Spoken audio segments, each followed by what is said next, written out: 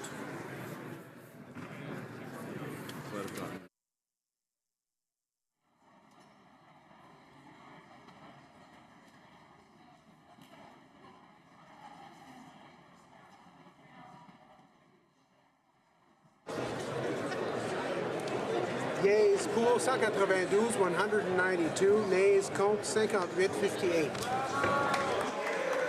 Je déclare la motion adoptée. Okay, the motion carried.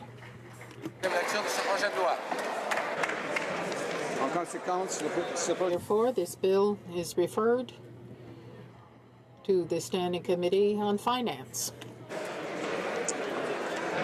it being 6:33, the House will now proceed to the consideration of private members' business as listed on today's order paper. Orders of the day. We don't lose track. Affaire maintenant discuter private members' business consideration at second reading of Bill C-307, an act to amend the Controlled Drugs and Substance Act, tamper resistance and abuse deterrence. Standing in the name of Mr. Sorensen.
Order.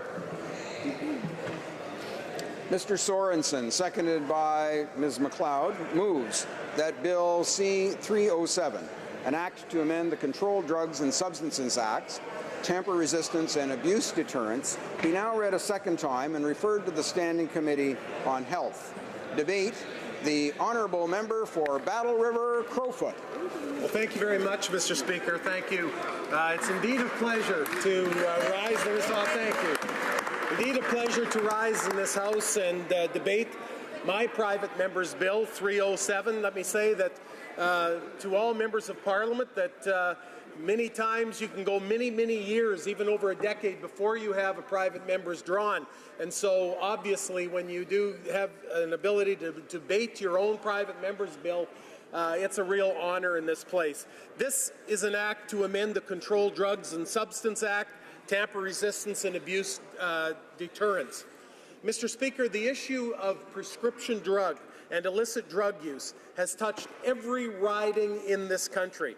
It's an issue that, as honourable members know, we face in the communities we represent, and it is an issue that has ravaged some communities, destroyed families, and has taken far too many lives. And most tragically, it has taken a disproportionate number of young people and of young Indigenous Canadians from us. Every day we open the paper, we see another death, or even this past week in Winnipeg, 3 or 4 deaths. The intent of Bill 307 is to enable the Federal Minister of Health to require prescription medicine, specifically opioids, as defined under the Controlled Drugs and Substance Act, or the CDSA, to have abuse-deterrent formulations and or tamper-proof, tamper-resistant properties. By doing so, it will make these drugs more difficult to crush, snort, or inject, and reduce their potential for misuse, abuse, and diversion to our streets by the criminal element. This bill will make it possible for Canadians' health minister to take immediate action whenever Canadians are being hurt or killed by a specific prescription drug.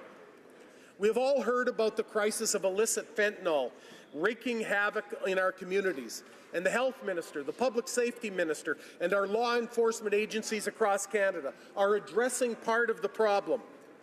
However, before some people, especially our youth, abuse these dangerous illegal drugs, they are often exposed to these chemicals that can give them a powerful and addictive high by tampering with legitimate fentanyl or legitimate opioids, but especially legitimate fentanyl patches or a host of other prescriptions, codeine, morphine, Oxycontin, and others.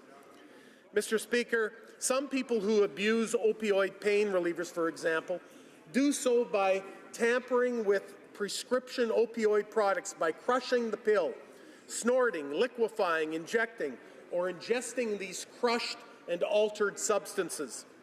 So instead of the pill being digested or dissolved and releasing its payload of pain relief into the body as intended, as most pill forms of medicine, from digestive drugs to heart medicines, are designed to safely work, the abuser gets an 8 to 12-hour dose of pain relief, a significant euphoria or a high, not over the 8 hours, but in as little as 10 minutes or 8 minutes or less. Abuse deterrent or tamper-resistant technologies are evolving fast, and these advancements in medical science are absolutely exciting. Aside from making pills harder to crush, to snort, to inject, companies are also making pills with agnostic and antagonistic formulations. Now, I'm not a scientist, but these pills may contain an active ingredient like Oxycontin or hydromorphine, but also contain naloxone. So if someone can break the protective casing, manipulating the active ingredient or the opioid within the pill, for example, it won't cause a high because the naloxone would mitigate against the effect. It's amazing, some of the science that's now here with tamper-resistant or abuse formulation, abuse-deterrent formulation. New drugs are coming to the market that are also in what are called pro-drug formulations. So the only way the active opioid can be released is by digestion.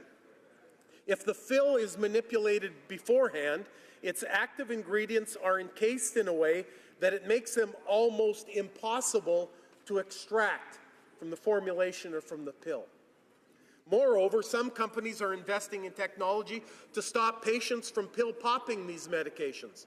Basically, once a pill is being broken down in someone's stomach, any others with active ingredients would be rendered inert, wouldn't work. Mr. Speaker, still other technologies are being developed that introduces aversive agents in the same pill as an opioid. For example, naltrexone can be combined with an active opioid so that any tampering or manipulation will precipitate symptoms of withdrawal, not the intended high that the abuser would seek. So, Mr. Speaker, the science changes things very quickly. We need a government in the crisis that we're in that can adapt as well. I can appreciate that my colleagues may be skeptical of some of the science or see this as some type of science fiction out there because, Mr. Speaker, before I really started looking at this and studying this, I had no idea. Tamper-resistant, I thought, came in a package. But, Mr. Speaker, it's so beyond that. And, Mr. Speaker, it's amazing what technology, innovation, and science has done to the point where now today we should be taking advantage of it. In fact, just south of us they are. In the United States FDA has now approved 7 of these products which are having a dramatic impact in reducing levels of prescription opioid abuse. As well, the FDA and other bodies have conducted independent studies to attest to this fact. Even more promising is the fact that the FDA reports that over 30 such new ADF medicines are in development by both brand and generic manufacturers. And because the molecules for all opioids, Oxycontin, codeine, fentanyl, hydrocodone, hydromorphine, and others, are all off patent, the competition in this area is fierce, which depresses any premiums manufacturers may want to charge. And cost is not an issue for these medications, since the Pan-Canadian Pharmaceutical Alliance, involving all FPT governments, can aggressively bulk buy and bulk reimburse them at a cost amenable to taxpayers. If Bill 307, C-307, was available to be used by Canada's Minister of Health, then whenever we find that a specific drug in the opioid class and beyond is being abused through physical manipulation, the minister could ensure that particular drug only be dispensed in an abuse-deterrent or tamper-resistant form when it is available. These technologies should be the exception and not the rule in powerful pharmaceutical products. Passing Bill C-307 would complement the work already undertaken by the previous government and commendably accelerated by our current government in providing guidance to manufacturers this past March on how to bring these drugs to Canada to make abuse-deterrent label claims in Canada. While it may surprise my colleagues in this House to compliment the government of the day, this issue is about public health. It's about saving lives. It's about doing the right thing. It's too big. It's too important for partisanship. It's too important to be critical of the science, and we should be all encouraging the government to move on this. As I mentioned earlier, all members of Parliament know about the waves of drug abuse that is impacting Canada and many other nations. Canadians are calling on government and health authorities to take action. Bill C-307 is one answer to that call. It's an answer that is an effective upstream harm reduction intervention to prevent abuse in the pharmaceuticals before it can occur. It is a ready complement to other downstream measures being taken by public health authorities, first responders, addiction workers, and law enforcement. Now, I'm hopeful that my colleagues will agree that Bill C-307 provides a nonpartisan and practical measure for Canadians. All members of the House were pleased when the Minister of Health took action this past summer to further control 6 ingredients that are known to be used in the illicit drug trade. I thank her for that action. I was working on this private member's bill, and I heard that she was taking action on fentanyl. And although it didn't cover to the extent that I would have liked, I commended the government for doing that. Bill C-307, though, is a very small part of legislation that was tabled in this House by the previous government in the final days of the 41st Parliament. In November 2013, the Senate Committee on Social Affairs, Science and Technology issued a unanimous all-party report and recommended that Health Canada pursue abuse-deterrent formulation technologies and regulatory change. In April 2014, the House of Commons Health Committee issued a unanimous report on the federal government's role in prescription drug abuse. 3 of the recommendations support tamper-resistant abuse-deterrent formulations. In fact, the opposition Liberal Party at the time said that we as a government didn't go far enough as a government at that time on the issue of tamper resistance and abuse deterrence. I encourage all members to read those reports. This is an expeditious regulatory change that can save lives. I am aware that the current government continues to work towards a new drug strategy, and we're on the eve of a national opioid summit this weekend with many experts drawn from across Canada. And I know I have a member that will be attending that, and I commend them again for having this summit. Yet I also believe that Bill C-307 will allow all members of Parliament to take some action together and immediately. Bill C-307 is an opportunity for us to get behind a measure right now. We look forward to what the Health Minister will propose. But, Mr. Speaker, we don't have to wait. We can do some things right now. I want to thank the employees, Mr. Speaker, of the House of Commons that help members of Parliament with private member bills. I have had a great deal of help drawing up Bill C-307, and I'm following much of their advice. The final two sections of Bill C-307 allow the minister an appropriate amount of time to prepare the necessary regulations. I have accepted their legal advice I have received to establish the time frame. Apparently, it is a reasonable time period, and there are precedents. Now, I'm not a lawyer. Outside the House, there is considerable support for abuse deterrence and tamper resistance to be applied to prescription opioids.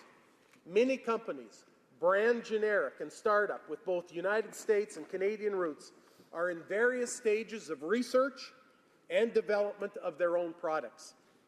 15 different industry members of the Abuse Deterrent Coalition wrote to our Minister of Health, Canada's Health Minister, in support of abuse deterrent formulations or tamper resistance, so that they would be able to apply them across the entire class of opioid medications. 37 of Canada's leading pain and addiction specialists have written Canada's Health Minister in support of abuse deterrent formulations. And many Canadian organizations have commented on the value of abuse deterrent and tamper-resistant formulations. Some of them support these formulations as part of a comprehensive approach to addressing the issue of prescription drug abuse, misuse, and diversion. And, Mr. Speaker, I'm not opposed to a comprehensive approach. But, Mr. Speaker, every weekend when we pick up the paper and we see more and more deaths, we say, what can we do right now? This is one of those things. Some of those associations and groups that support this type of technology and tamper-proof and abuse deterrent formulations, the Canadian Medical Association, Canadian Pharmacist Association, Canadian Association of Chief of Police, Canadian Public Health Association, Paramedics Association of Canada, Canadian Centre on Substance Abuse, Centre for Addiction and Mental Health, Canadian Society of Palliative Care Physicians, Centres for Pain Management. Mr. Speaker, I could go on and list even further, but I see my time is drawing to a close. The abilities of the government to regulate tamper resistance exists to some extent right now through a general power. Bill C-307 would provide a more specific power for our Minister of Health. Mr. Speaker and honourable colleagues, we are in the midst of a public health crisis when it comes to prescription and illicit drug misuse, abuse, and diversion.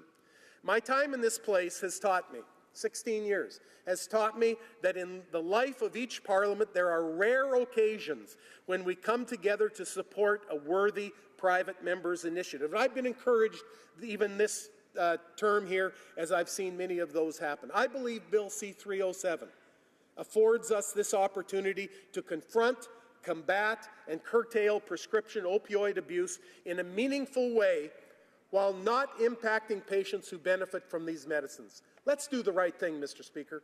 The right thing together and at the right time for our country by supporting and passing Bill C-307. Thank you, Mr. Speaker, and I thank all my colleagues. Questions and comments. The Honourable Parliamentary Secretary to the Government House Leader. Thank you, Mr. Speaker. I think that all parliamentarians take this issue in a very serious fashion. I myself, as a representative of Winnipeg North, just the other night we had 3 people die from drug overdose. It's a beautiful community of Meadows West, and this is the type of thing that's happening all over our country. We recognize, that there's 12 or more individuals every day being treated in hospitals. Some of the numbers that I have heard.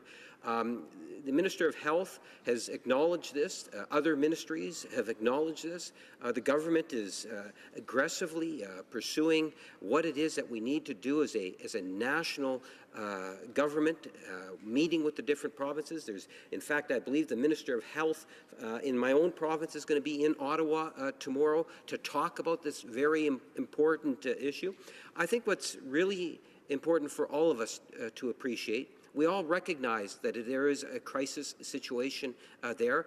Our hearts are out and extended to those victims and the families that have endured so much as a result of overdose. My question to the member is, would he not agree that it's absolutely critical that we incorporate all the stakeholders in making sure that we come up with a plan to address this critical issue? Member for Battle River Crowfoot. Thank you very much, Mr. Speaker, and I want to thank my colleague for the question. Just as an aside, I saw on my Facebook or on my wife's Facebook account a young girl who lives in our community who put on Facebook the picture of the home where those in your riding were killed, and she said, "That's the home I was raised in Winnipeg." And again, you know, here's a young girl, beautiful young girl, like a second daughter to us almost, who, who is mourning these people that she didn't know, but that was the area and the community and the home where she was raised. I go back to his question, though, and his question is correct. I mean, we must, on issues like this, work in a nonpartisan way. I'm pleased that the Senate committee issued a unanimous report saying that we should move towards this. I'm encouraged that the in the former Parliament, that the House committee said we should move towards this, and that even the Liberal Party at the time said we didn't go far enough, we need to do this type of measure. And so I hope that this is one small tool in the toolbox. It's not going to solve the problem of all illicit, and I recognize that. But I say for those prescriptions where there is abuse and misuse, let's use those tools and save young Canadians' lives. Thank you, Mr. Speaker. Questions and comments? The Honourable Member for Abitibi-Témiscamingue. Thank you, Mr. Speaker. In the family of opium derivatives, some molecules have been known for a long time, and some formulations are available in generic form. They're not very expensive, and they're used for cancer patients who need them. If we put this measure into the bill, and if we make it mandatory for those drugs to be available only in tamper-resistant form, one of the impacts that might have is this. When you change a drug to make it tamper-resistant, you then have to get a new patent, and that raises the price of the drug, because the drug is presented in a different form. Does my colleague have a suggestion that would enable us not to end up there with a basic substance costing much more because some pharmaceutical company has a new patent for a product that in fact has been around for decades? River Crowfoot. Yeah, it's a very good question, because when you start making these changes, is it going to drive the price way up? Is there only a few companies that have this technology? All good questions. Mr. Speaker, the United States has adopted this in great measure, and it's like anything else. It will drive up initially the cost, they believe, between 8 and 12%. Most said closer to 9.5%. In that range. But, Mr. Speaker, here is the deal, that once these things, and the pharmaceuticals see that there is a will of Parliament to move in this direction, I can tell you that there are many pharmaceutical companies that can move on this very quickly. And like anything else, as more and more come on board, as we've heard and as I've talked to many of them, the price of this will again go down. Now, her other question was, is it going to change the formulation of the drug? Is it going to, okay, wow, you can't crush the pill, you can't do it, but now it doesn't, solve my pain that I'm experiencing? No, Mr. Speaker, the pharmaceutical companies assure us that pain relief and the active ingredient in the prescribed drug would remain constant and strong, but it wouldn't be able to be abused to the degree that it is now. Resuming debate, the Honourable Parliamentary Secretary to the Minister of Health. Thank you, Mr. Speaker. Mr. Speaker, before I begin my remarks on this piece of legislation, I would first like to take a moment to discuss the current crisis that's facing our nation. Across this country, we're facing a national emergency that has cost lives. This tragedy is something that I think all members agree is completely unacceptable and one that we need to bring forward resources and initiatives to address it. Earlier today, the Minister of Health, along with Minister of Public Safety and the Parliamentary Secretary to the Minister of Justice, met with the Premier of British Columbia and her cabinet colleagues to discuss the crisis in British Columbia. The province's delegation provided parliamentarians and Canadians a glimpse of the real human impact of this crisis. This meeting builds off a trip that the Minister of Health made to Vancouver last week, where she met with local first responders, the mayor, provincial ministers, and the provincial task force addressing the crisis. How we go about addressing this crisis is incredibly important. We do not want to create potential harm or unintended effects with well-intentioned ideas. This is why any action that the federal government takes must be based on sound evidence. And with this thought in mind, I would like to speak to Bill C-307, an act to amend the Controlled Drugs and Substances Act, Tamper Resistance and Abuse Deterrence. Insofar as the intention behind the bill is to address the opioid crisis, I share the member's concerns. The Minister, myself, and our government commends the member for wanting to work to address this crisis. However, while I appreciate my honourable colleague speaking about this, unfortunately, our government cannot support Bill C-307. As a brief reminder to members, in the case of pills intended to be swallowed, tamper-resistant properties could, for example, make them more difficult to be crushed or dissolved. If tamper-resistant regulations were put in place, it would mean that only tamper-resistant versions of certain drugs or classes of drugs could be sold in Canada. I would like to make the point that we strongly support tamper-resistant products and continue to encourage pharmaceutical companies to continue to make progress and invest in this technology. We also know that any strategy to address opioids needs to be comprehensive, and that there is no silver bullet to addressing this issue. Our government acknowledges that making tamper-resistant mandatory has an intuitive appeal. However, Health Canada's review of the evidence concluded that the introduction of tamper-resistant versions of one drug does not reduce the overall harms of opioid misuse. This is a concern that was also echoed from many witnesses studying the opioid crisis who appeared before the Standing Committee on Health. These conclusions come about due to a number of factors, and the Minister's decision not to move forward with these regulations at this time was not taken lightly. I should make the point here that the Minister already has the ability to do what this legislation intends under regulation, and at this time, the risk outweighs the benefits. But regardless of this legislation, if evidence changes, the Minister of Health will already have the ability to take regulatory action. However, the evidence today points to several things that does not make it possible to support this bill. First, tamper resistance has not been shown to prevent the most common form of misuse, which is swallowing of the intact tablets. Second, the small number of individuals who choose to crush or dissolve a drug are more likely to switch to a non-tamper-resistant drugs, including illicit drugs, than to stop misusing drugs altogether, also known as the balloon effect. In fact, these people may even be at increased risk of harm or death if they switch to using street drugs such as heroin or illegal fentanyl. Beyond the minimal impact that requiring tamper-resistant would have on an opioid misuse, such regulations could also negatively impact patients who legitimately need access to these drugs. I would also stress the mandatory tamper-resistant formulations primarily benefits the patient holder.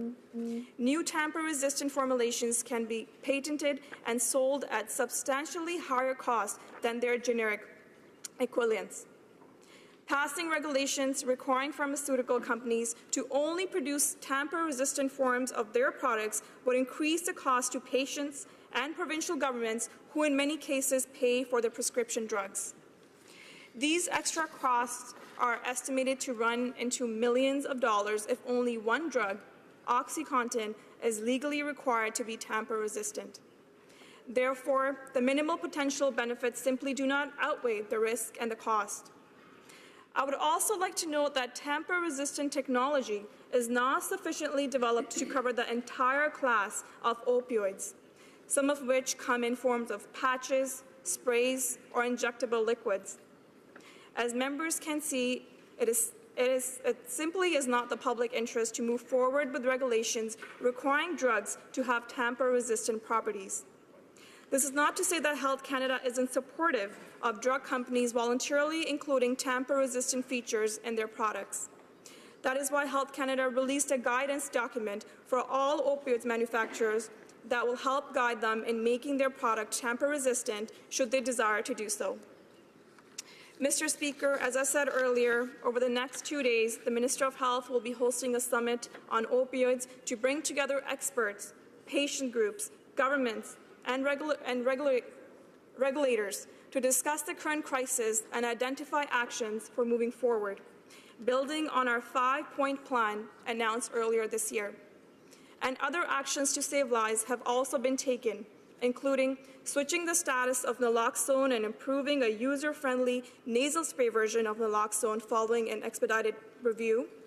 We will also be proposing a variety of regulatory changes, including requiring both a prescription for low-dose codeine products and new warning stickers to be placed on all dispensed opioids, approving properly established, managed, and community-led supervised consumption sites, proposing regulations to control the precursors of fentanyl, allowing physicians of certain patients to apply for special access to heroin-assisted treatment under the Special Access Program, and supporting Private Members Bill C-224, the Good Samaritan Drug Overdose Act, proposed by members from Coquitlam, Port Coquitlam, a bill which will save lives, as Bill C-224 encourages people witnessing an overdose to call 911 by providing immunity from minor drug possession charges.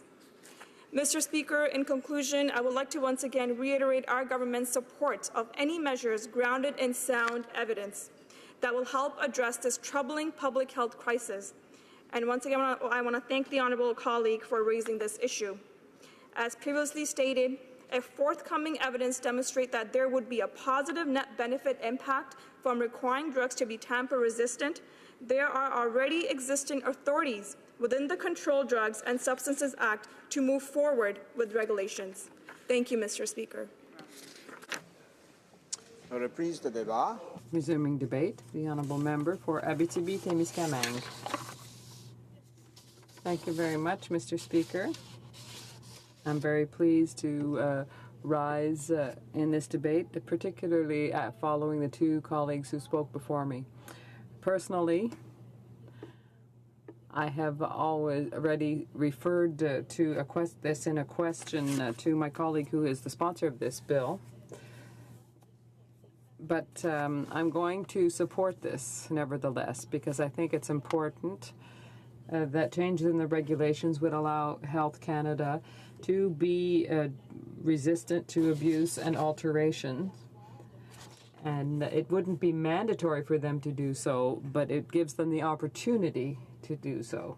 And as it's not necessarily mandatory, if they don't have the proof that it is absolutely going to be effective, at least it gives Health Canada the possibility to do so, and that is why I'll be supporting this bill.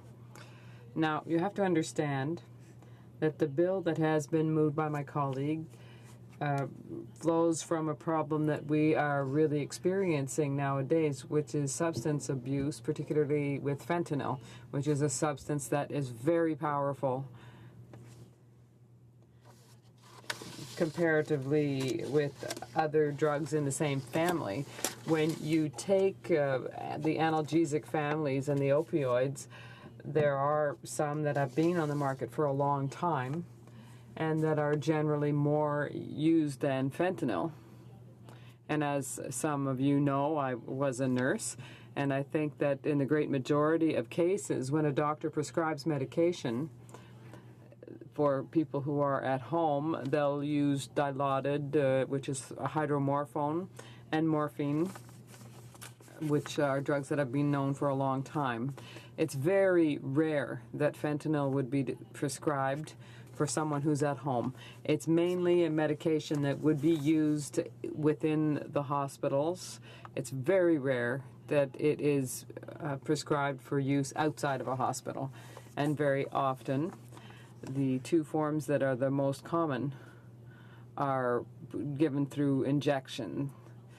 And so that would be normally within a hospital environment in normal daily life. And the other way it's used is the way it's given to cancer patients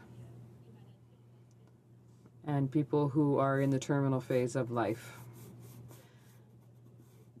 There are some other opioids that are used as well, Demerol and another drug that aren't used as much because of the secondary effects that are significant, but once again, that have existed for a long time. There's Psicodone, which has also had overdose problems and abuse problems.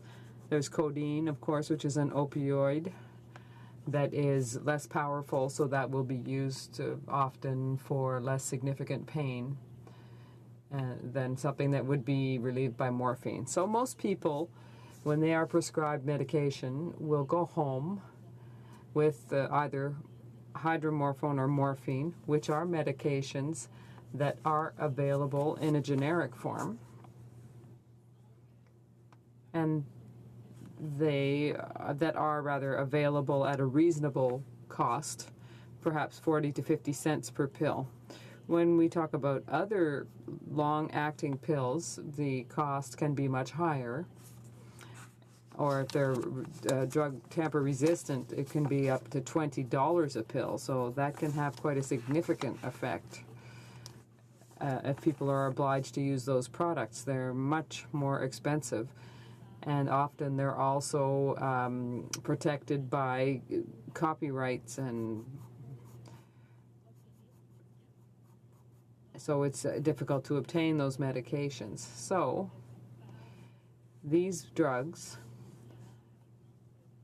for example, pills are taken to be sniffed sometimes or to be injected.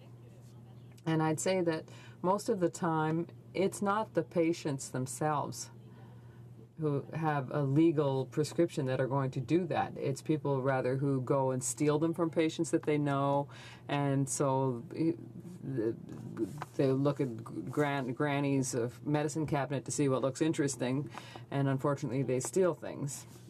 Therefore, it's clear that there are some measures that could be put in place.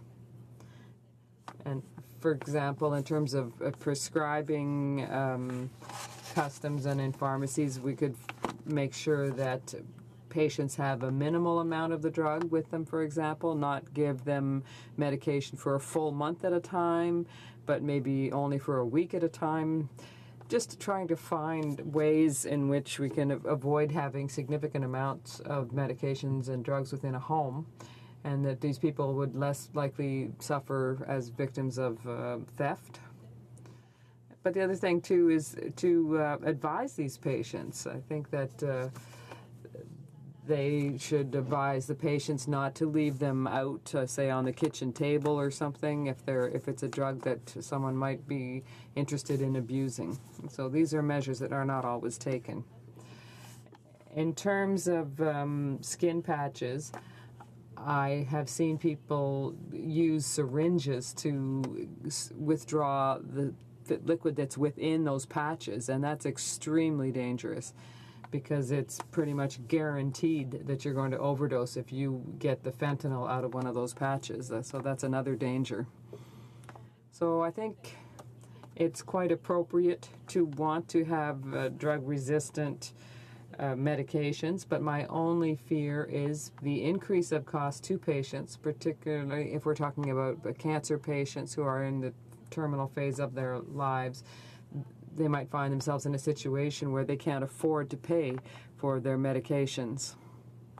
Now, we could also work on the prescribing habits of doctors. We could ensure that we use medications that are less likely to be stolen.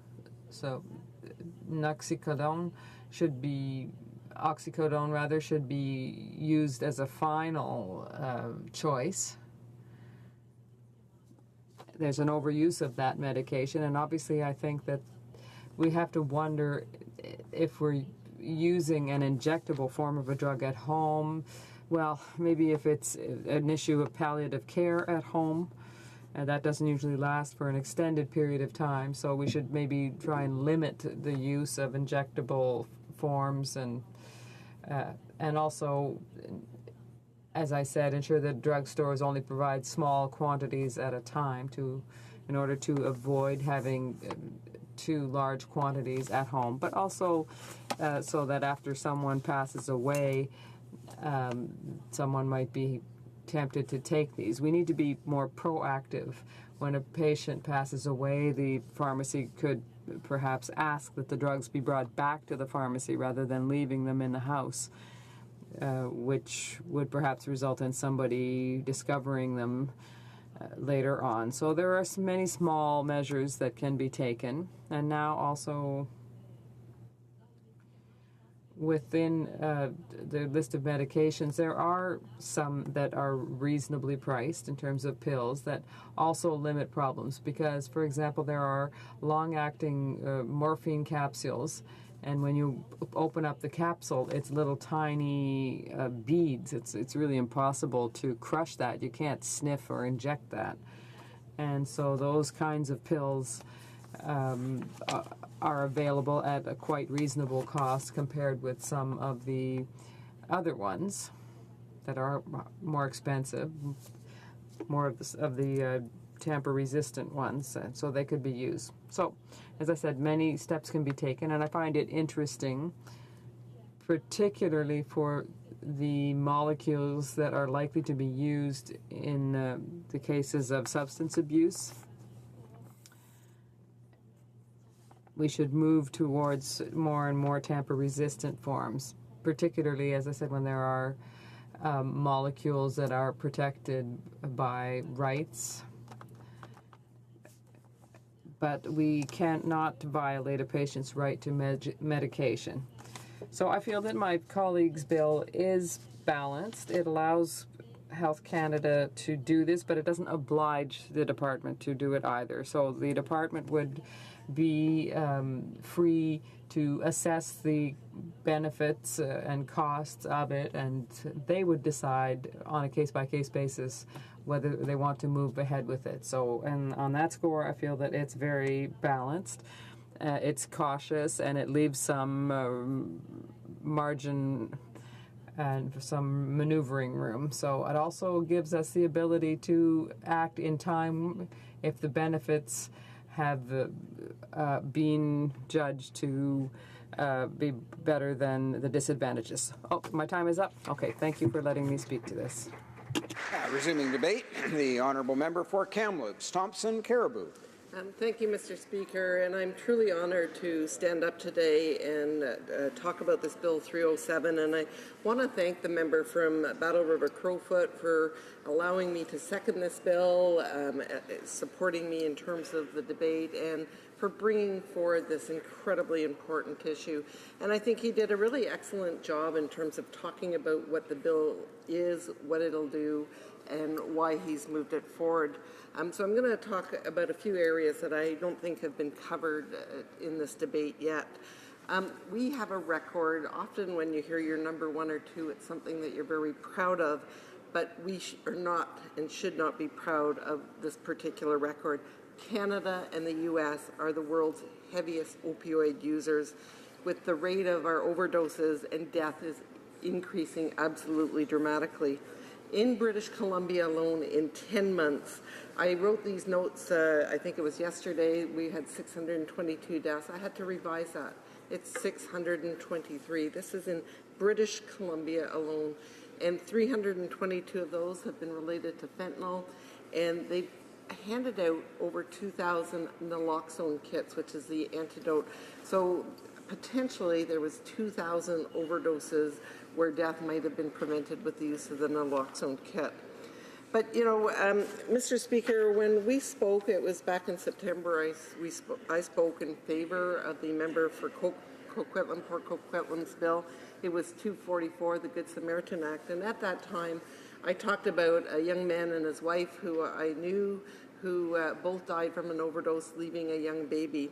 But I want to give you another face to this crisis. And I think it's really important to give faces to the crisis. And I think it's important for the government to hear this. And if there's any way that this is going to help, and I'll talk about some of the evidence later, but if there's any way this is going to help, at least send it to committee to get the most up-to-date evidence and to really look at it.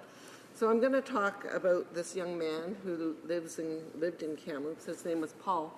I knew Paul as a very young boy. He had the cutest little smile, and he was a hockey player. And I watched him grow up from someone that tottered around on skates to someone that was actually very skilled on the arena, and a very fine young man. You know, I saw Paul in September. I was at a golf tournament, and I hadn't seen him for a long time, and I chatted with him for a while. And I said, you know, what are you up to? And he had graduated from university. He had gotten a job with Investors Group. He had a girlfriend. He was smiling. He was happy, and he seemed to have the world by the tail. Mr. Speaker, that was in September. In October of this year, there was a wedding. Paul was a groom at this wedding. He did his duties for the day, and then he made a fatal error. He and 4 friends decided to go upstairs, and so he kissed his mom, and he went upstairs to the hotel room, and they decided to ingest some drugs. Now, a fatal mistake, a silly mistake, the wrong thing to do, absolutely. But, Mr. Speaker, the groom noticed that his friends were missing, and he decided to go and find out what had happened to them.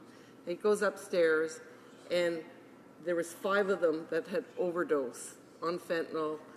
They were there, they were unconscious, and you can imagine what was a joyous occasion ended in panic, mayhem, and tragedy. So there was 4 that lived. They were given the antidote, naloxone. They lived, and Paul, his mom and dad had to come, and they had to say goodbye to him. So, you know, this is your neighbor, and I think, you know, today we have the Premier of British Columbia, we have the Health Minister here, we have this conference happening, but what they've said is we are the coal face of this tragedy, and people need to recognize it for what it is. It is a tragedy, and if it hasn't impacted you yet, you can only hope that it doesn't, because in the community where I am, you know, there is Ryan's mother, there's Jordan's mother, there is way too many who have tragically made the mistake and have ended in tragedy. So, you know, Mr. Speaker, you know, I do recognize that 307 is just one tool, and of course we've talked about its tamper resistance and abuse deterrence. It's strictly one tool in the toolbox, but it is a tool that could make a difference. We do have to have many strategies, and I noted that one of the questions from the Liberals was talking about the importance of an overall strategy. Absolutely, we need an overall strategy, and I hope this conference over the next 2 days is going to get us into a better place with an overall strategy. But I do want to point out that it didn't stop them from moving forward with 244, which they recognized made sense. And so again, I would suggest that it shouldn't stop them from moving forward with 307, or at least taking it to the next steps, because you can move forward. We move forward with the naloxone in terms of the nasal spray. We've moved forward in many ways. So just because of the need for a comprehensive strategy does not mean that we shouldn't move forward with this particular bill. Mr. Speaker, you know, I did hear the Parliamentary Secretary to the Minister of Health talk about the evidence and the balloon effect, and I think, to be quite frank, the evidence is actually contradictory. You know, she cited this worry about a balloon effect, but she actually didn't cite the references, so I really would, and I will follow up to see what her sources were. But, you know, the New England Journal of Medicine, which is a very respected publication, had a study where the new formulation decreased the abuse from 35% down to 12.8%. So that's one piece of, you know, evidence that I think needs to be taken into account. There's a lot of work that's happened in Australia, and they've shown a significant decrease. It was focused on 606 people who had regularly misused opiates, and they showed with the tamper-resistance abuse deterrence formulation that there was a significant decrease in the misuse without that balloon effect that they talked about as their reason for not supporting this legislation. The balloon effect wasn't there. There was not a shift in this particular study to using other drugs. So we have a number of studies that have actually shown that there's not an issue. Another one from the National Drug and Alcohol Research Center, the University of NSW, there was they had uses of 3,500 to 4,000 a month, and once they had the tamper-resistance abuse deterrent formulas, down to 500 in terms of the actual usage. So what I'm going to say to the Liberals is, this is such an important issue.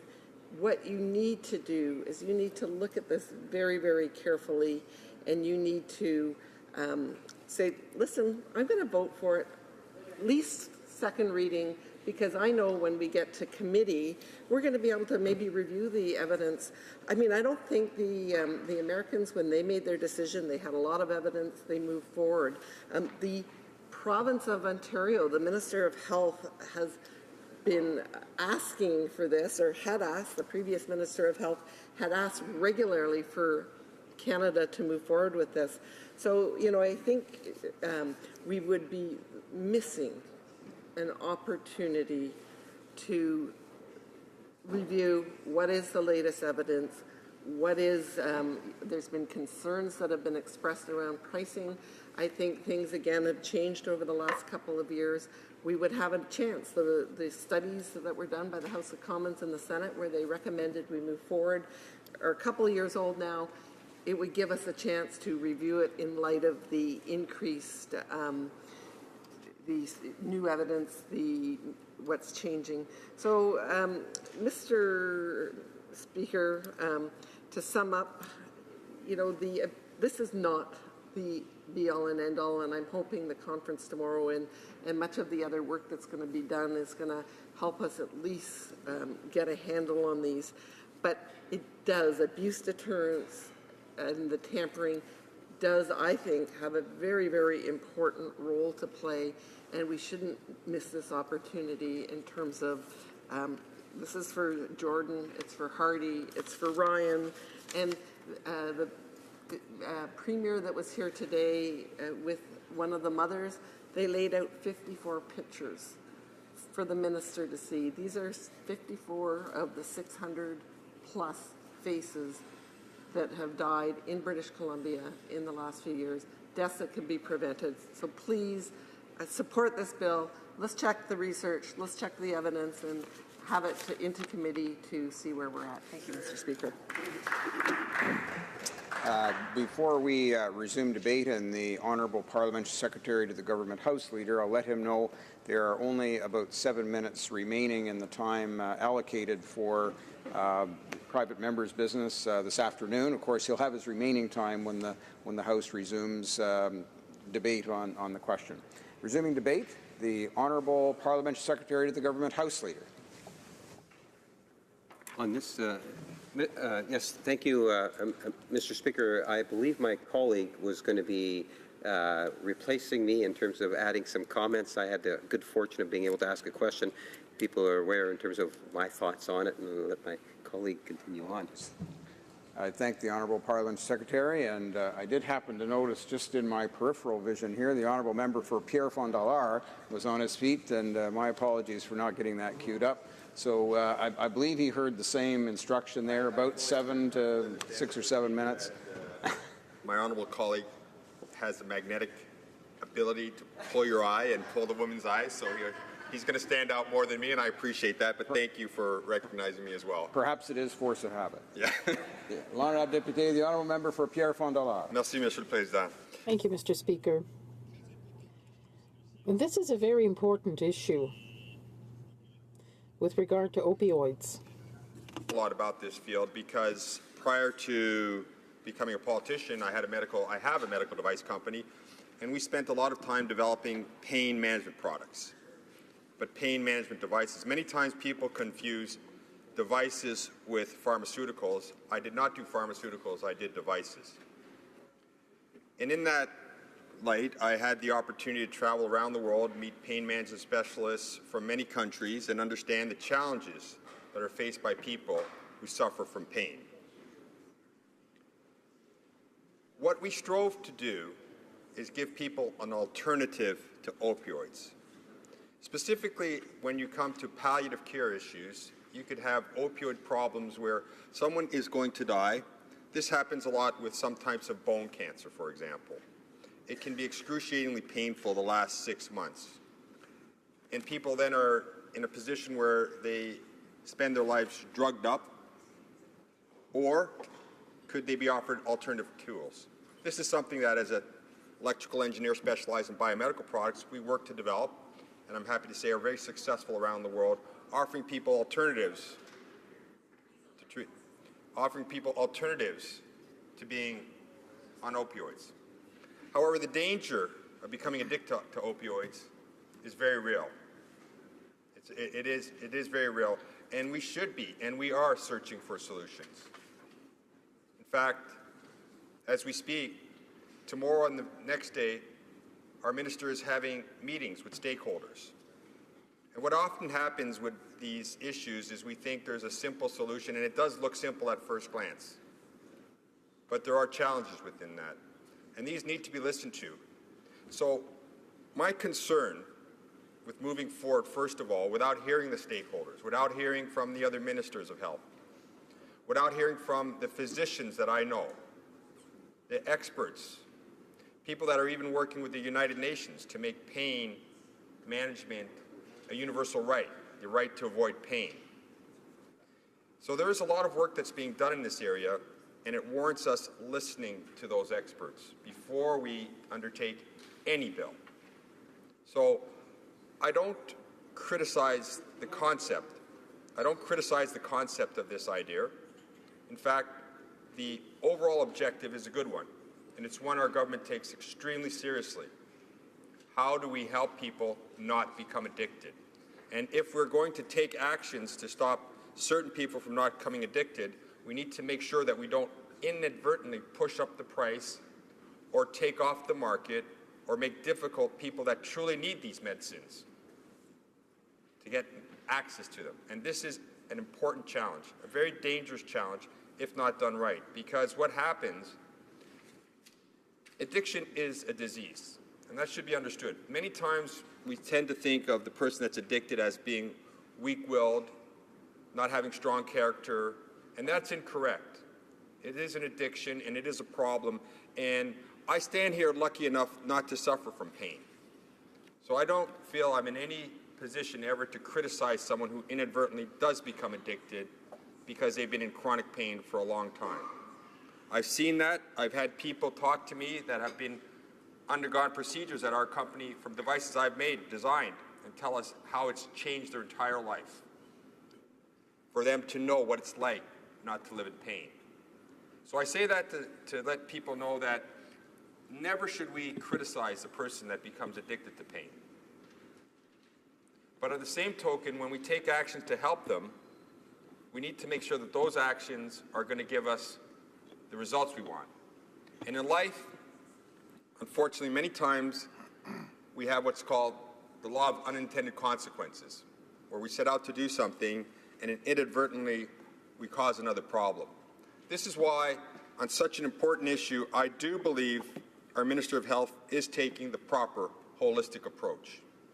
I do believe it is right, first of all, to hear from all these experts, to understand which medications are more likely to lead to addiction, which ones are not.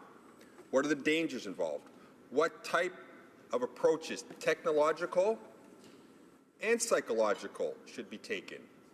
Because sometimes we tend to think that the answer is always just technology. That's not always the case. Sometimes it's a combination of many things.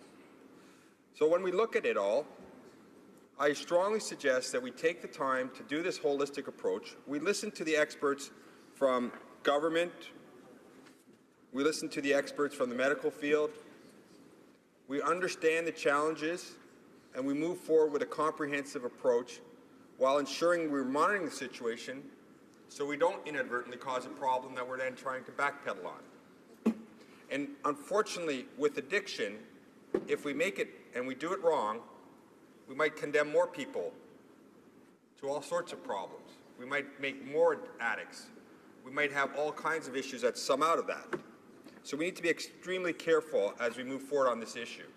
So for this reason, I agree with our government that this bill in its present form at this time is not ready to be supported. I don't say it's a bad idea, and I actually encourage the member for this thought process on that. And I think it's wonderful that we're talking about it. However, I want to move forward intelligently. And I want to move forward very, very carefully, because when you're talking about someone's health, if you get it wrong, there are serious consequences to getting it wrong. And we stand here in the House of Commons many times and we talk about this and that, and we joke around at times. Sometimes we insult each other and taunt each other. I don't agree with any of that, and I don't get into it. But when we talk bills of this nature, that actually will impact someone's life. And I always tell people that person could be my mother, could be your brother, could be someone's son or daughter. And if we're cavalier about these things and we get it wrong, there are real consequences to these types of medical bills. For this reason, I am always going to err on the side of caution. Go forward intelligently, but safely, because getting it wrong I have seen. I have been in cases where patients have died by error. This happens. We don't like to think about it. We don't like to believe it. It happens. Doctors, nurses, patients are all human beings. 1 minute? They're all human beings. They don't always get it right. But in this instance, not getting it right can mean, in the worst case, death. It does happen.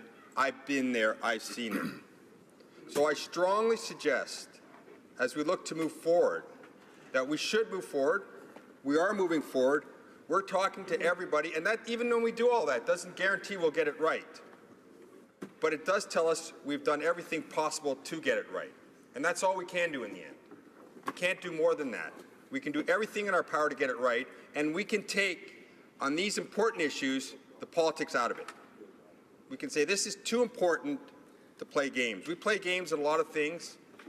We taunt each other. We do all kinds of things I don't agree with. But such things like this, where you're impacting someone else's life, you take that responsibility as a parliamentarian, as a representative of our country, extremely seriously. And that's why I'm strongly suggesting we go through the proper process. We hear the experts. This is no guarantee we'll get it right. This is no guarantee. But we will have done everything in our possibility to have done so. Thank you, Mr. Speaker. Just a note to honourable members that may have noted that the honourable member for Pierre Fond du Lard did in fact have pretty much his full 10 minutes. I erred just in terms of the timing of this last particular speaking slot in this first hour for the bill that was before the House. And so, in fact, we're at the end and the floor is clear. And we will then say that the time provided for the consideration of this item of private member's business has now expired, and the order is dropped to the bottom of the order of precedence on the order paper. Et maintenant, conformément à l'article... Pursuant to Standing Order 30.7, the House will now consider Bill C-309 under public or private members' business. Orders of the day. This consideration and second reading of Bill C-309, Gender Equality Week Act, standing in the name of Mr. Spengeman. Mr. Spengeman, seconded by Ms. Khalid, moves that Bill C-309, an act to establish Gender Equality Week, be now read a second time and referred to the Standing Committee on the Status of Women. Debate, the Honourable Member for Mississauga Lakeshore. Thank you, Mr. Speaker. It is an honour and a pleasure to rise today to speak about my private member's bill C-309, an act to establish Gender Equality Week. First and foremost, Mr. Speaker, a word of thanks.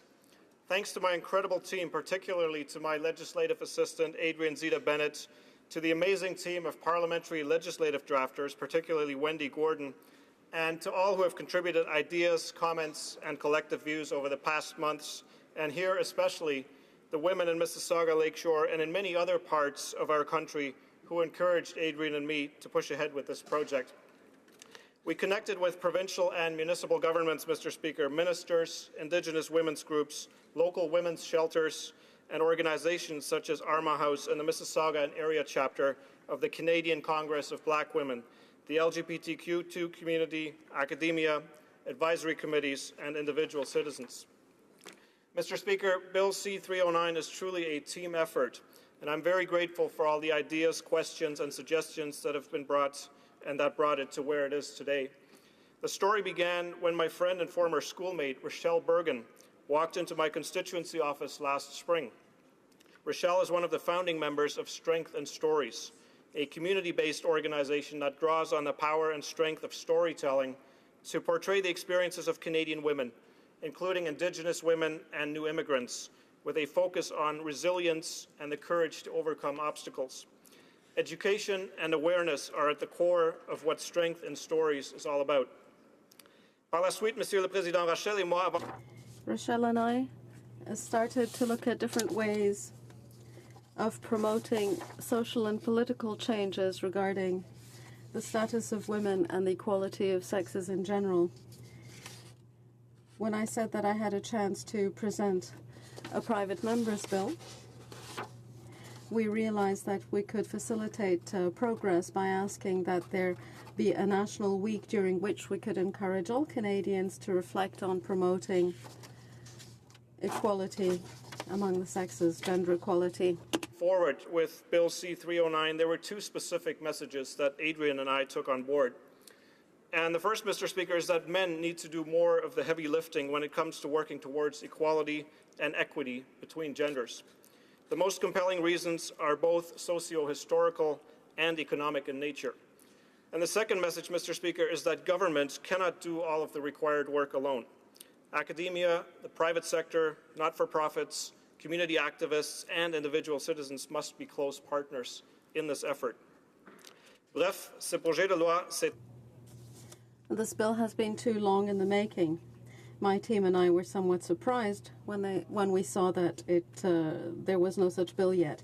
At the same time, our efforts to raise awareness quickly showed us how many deficiencies there still was and how large those deficiencies were. Poverty, violence, isolation, racism, wage gap, inequitable access to education and justice, and unequal opportunities in science, technology, engineering, mathematics, politics, and sports. Those are just some of the greatest obstacles that are set out in the preamble to Bill C-309. I think that we have to begin by recognizing that these obstacles exist before we can have a constructive dialogue among Canadians on how we can tackle them. Along the way, Mr. Speaker, such inspiration came from my former doctoral supervisor, Anne-Marie Slaughter, who served as head of policy under former U.S. Secretary of State Hillary Clinton and who now runs New America, a think tank and civic enterprise. Anne-Marie Slaughter writes extensively on the issue of gender equity. Her works include a seminal article in The Atlantic entitled Why Women Still Can't Have It All, followed by a book, Unfinished Business, in which she sets out her vision for the care economy. Her message, Mr. Speaker, is simple and compelling. We must ensure that family care is given attention in the same manner as work, and that men are expected to function in roles related to family care in the same general sense as women. Monsieur le Président. Mr. Speaker, international organizations are focusing increasingly on gender equality. The Interparliamentary Union, which brings together parliaments from across the world, held its 135th Assembly in Geneva last month. Unanimously, it adopted a resolution entitled, "The freedom of women to participate in political processes fully, safely, and without interference. Building partnerships between men and women to achieve this objective." In the 32 paragraphs of its preamble, Mr. Speaker, in Article 3, that resolution states that it calls on men and women parliamentarians to work together and to take joint initiatives in Parliament to promote gender equality and the empowerment of women at all levels of policy-making processes and decision-making provisions.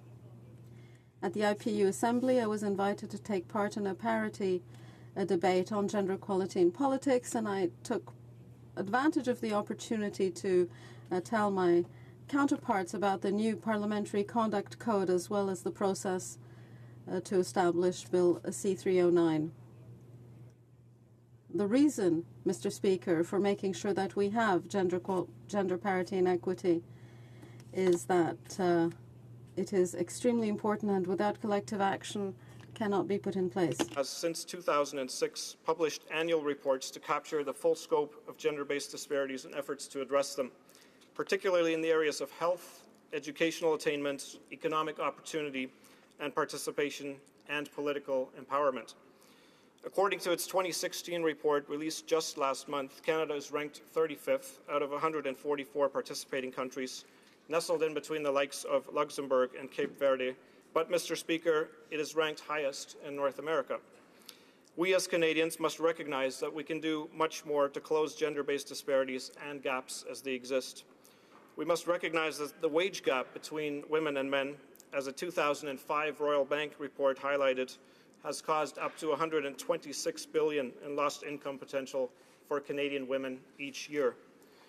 We must also recognize that, as a 2015 RCMP report outlined, Indigenous women make up just over 4% of our population and yet account for 16% of female homicides and 11% of missing Canadian women.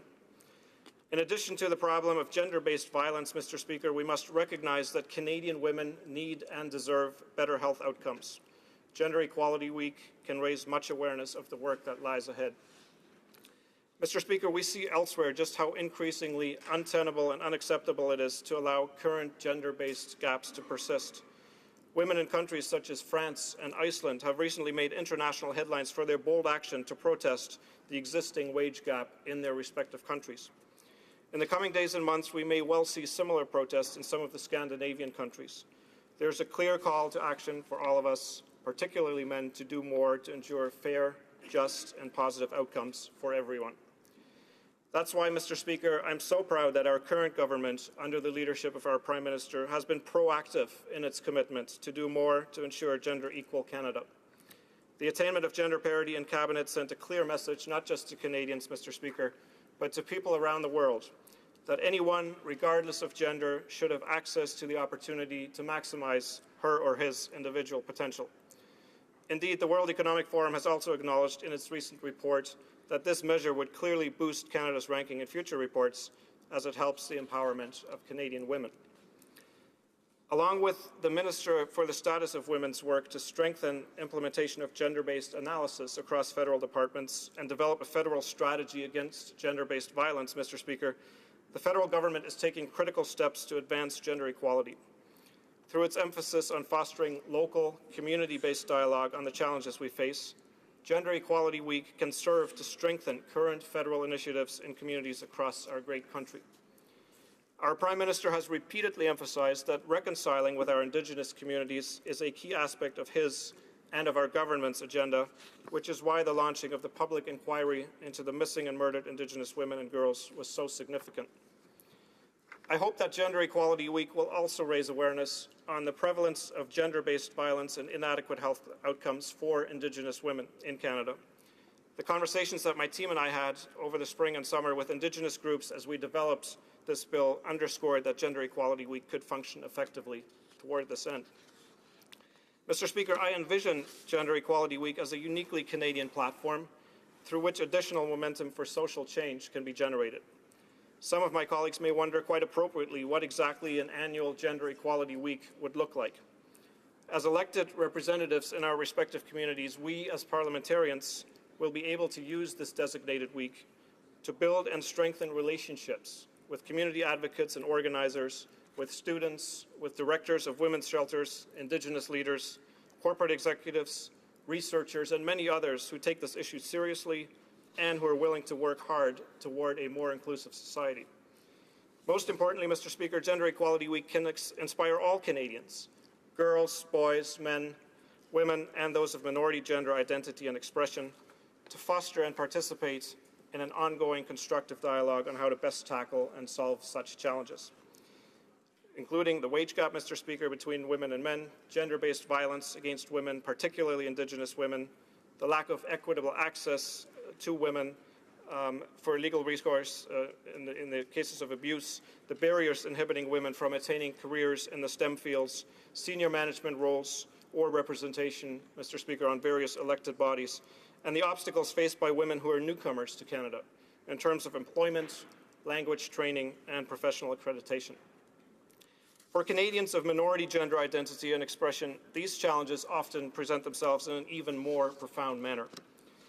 Mr. Speaker, my bill encourages federal, provincial, municipal, and Indigenous governments, not-for-profits, academia, Indigenous communities and organizations, the private sector, sports organizations, first responders, our armed forces, the media, and civil society at large to participate in an ongoing conversation and then, during Gender Equality Week, raise collective awareness of these challenges and to identify constructive solutions.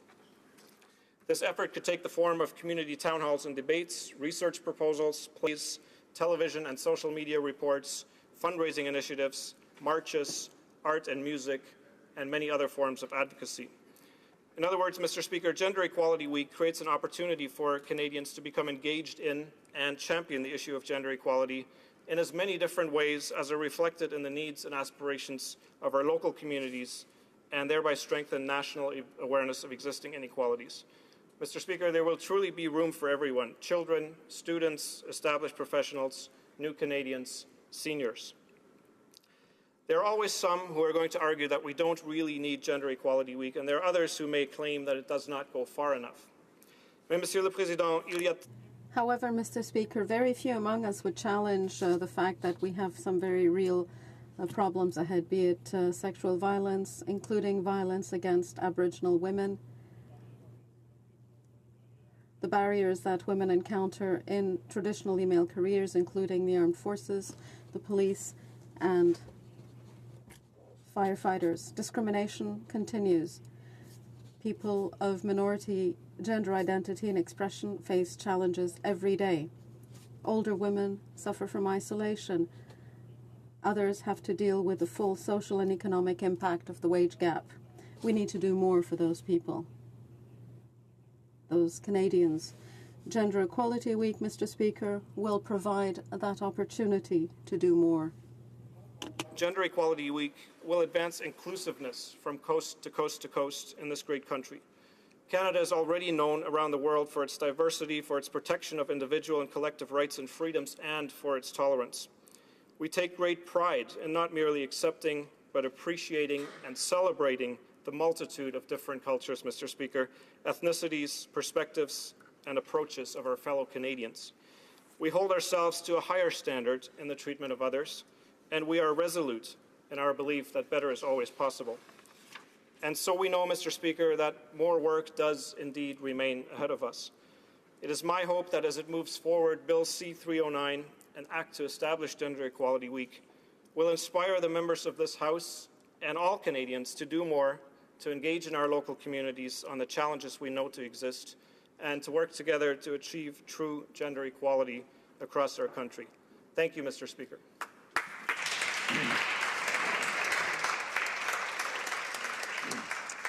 Questions and comments? Questions et commentaires? La députée. The Honourable Member for Berthier-Masquinongé. Thank you, Mr. Speaker. I'd like to thank my colleague for introducing this bill and for his speech here today. Good idea. It's important that we promote awareness. This seems to be more of a celebratory piece of legislation, but I think what we need is something concrete. We know that 12 years ago we had the Pay Equity Task Force that submitted a report. About 12 years ago, there was a report from the Standing Committee that asked that we would move forward on proactive pay equity. That was in 2005, Mr. Speaker.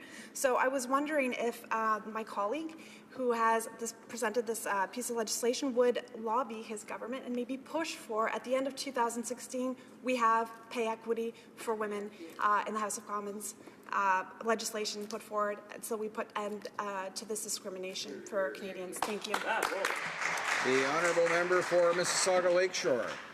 Merci, Monsieur le Président. Thank you, Mr. Speaker, and thank you to my colleague across the way for that very important question. Pay equity is indeed probably the elephant in the room, in addition to, of course, the issue of violence, gender-based violence. Pay equity, in fact, is as much an economic issue as it is a socio-historical issue.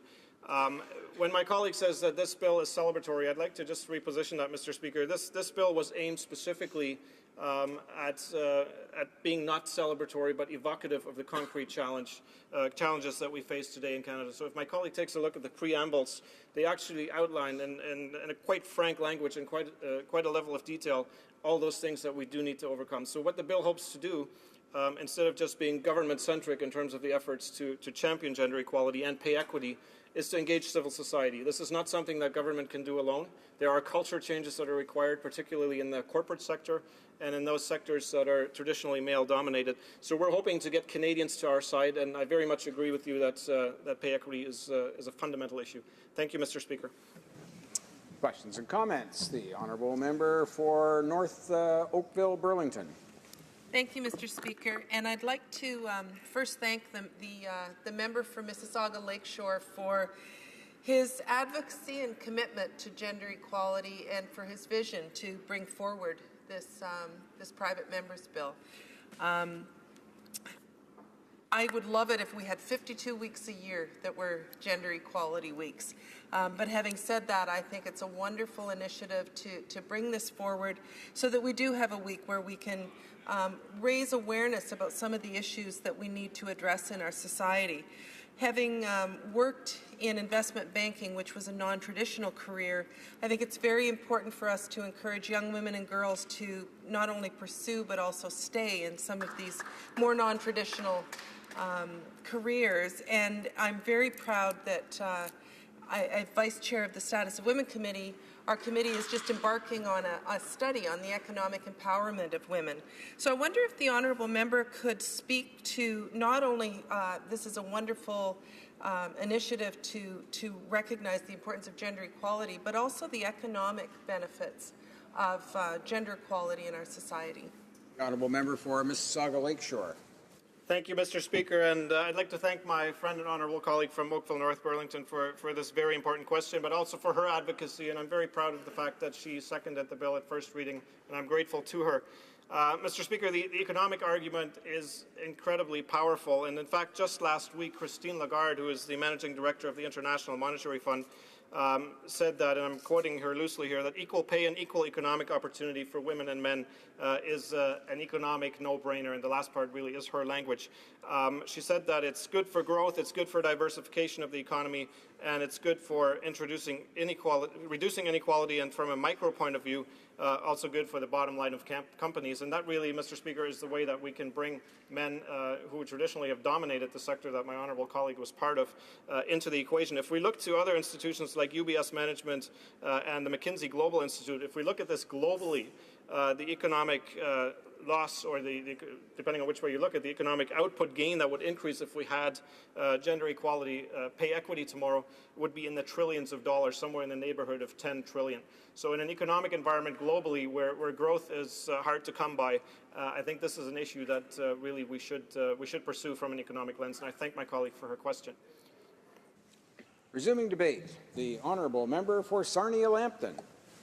Well, thank you, Mr. Speaker, and I'd like to thank the member from Mississauga Lakeshore for bringing forward Bill C-309, the bill on Gender Equality Week. I want to say at the outset that I'm absolutely and fundamentally opposed to discrimination on the basis of gender, and so I will be supporting this bill. I think that if I look at the bill and the preamble, it's a fairly long preamble, but it lists a lot about the current state of our nation in terms of what women are facing. And so today I wanted to focus on 3 of those areas, the first one being violence that women are experiencing, the second being poverty, and the third, the continued discrimination that women continue to face in Canada. So as the Chair for Status of Women, we are currently undertaking a study talking about violence against women and young girls. And we have heard absolutely horrific testimony, and the statistics that have come our way are really horrifying. When we were studying date rape on campus in Canada, if we look at campuses across our country, 29% of young women are sexually assaulted in the first 8 weeks that they're at university. This is horrific. This is totally unacceptable, Mr. Speaker. And when we delve into the reasons for that, it's very disturbing to hear that among men ages 18 to 24, that 1/5 of them think it's okay to force sex on a woman. This in our country today in this time just shows the state of where we are at. And, you know, Mr. Speaker, we heard testimony as well that right here in Ottawa, if we talk about women that show up to complain of sexual assault, 40% of them are turned away at the police station without even filing a report. This is unbelievable. And the 60% that do get a report filed, 5% of those actually go to trial. And of those, maybe 1% are successful, and the penalties applied are measured in months when the victims suffer for years. So certainly the state of the nation in Canada in terms of violence against women and young girls is totally unacceptable. The member talked about Indigenous women, and certainly Indigenous women are even more at risk of violence, and this is a huge issue. And I really would encourage the government, when we talk about the murdered and missing Aboriginal women inquisition that's going on, $14 million spent in the pre-consult and another 2 years of consulting at $54 million without any action. We really need to move. We understand the issue. There's many reports with recommendations that we could start on, and I think I'd like to see action as well as the consultation. Immigrant women is another very vulnerable group, and we did have testimony as well about women that are coming from South Asia and various ones where not only are they facing violence, but there are language barriers and all kinds of issues that they face, leaving them very vulnerable and in serious need of help. We also heard about transgender people and the huge amount of violence that they are experiencing. And so, you know, that's an area where we need to improve. We need to get better quickly. If I look at some of the statistics, women as a whole are 4 times more likely to be victims of intimate partner homicide, and half of all women in Canada have experienced at least one incident of physical or sexual violence since they were 16. 2/3 of Canadians say they have personally known at least one woman who has experienced physical or sexual abuse, and up to 80% of the perpetrators are men. Gender inequality exists at all levels of our lives, and from personal interactions to workplace practices, women are systematically on a different playing field. Second thing I want to talk about has to do with poverty. We've heard people speak today about the wage gap that exists. I was fortunate enough to be on the Pay Equity Committee that studied this issue, the special committee that was put together this last term, and how disturbing it was to see witness after witness coming before the committee saying, you know, in 2004, the Bilson report was written, and it was very fulsome, and if you would just do that, that would be the right thing. 12 years later, here we are, and still 73 cents that women make for every dollar that men make. We are 80th in the world ranked. This is totally unacceptable for a country like Canada that's supposed to be the best country in the world. We need to do more. I heard the member refer to the underrepresentation in science, technology, engineering, and math. You know that I'm passionate on this issue. I'm always talking about women in engineering and the difficulties that I faced personally in an area where there were 13% women when I began, and it's not much better now, maybe 25% depending on the field.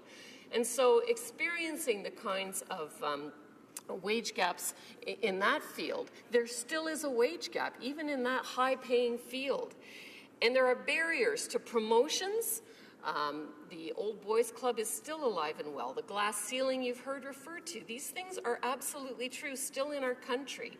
And barriers to women being on boards. We saw an article in the paper just recently talking about, although the federal government's done a fairly good job getting to gender parity, that the Crown corporations still are at 34% representation. So, you know, we need to see activities happen there. Women in politics. I'm very pleased to see 26% women in the House. I think the women in this House are bringing harmony. I think they're bringing intelligence. I think they're bringing some great things. But I'd like to see that number come to gender parity and gender equality. I know that the minister has supported Equal Voice with an initiative to try to promote getting more women as candidates so that we can have more women in the House. And I think that's good. But we need to recognize that in our country, there are people that are suffering in poverty, and many of them, disproportionately many of them, are women. We're talking about elderly widows.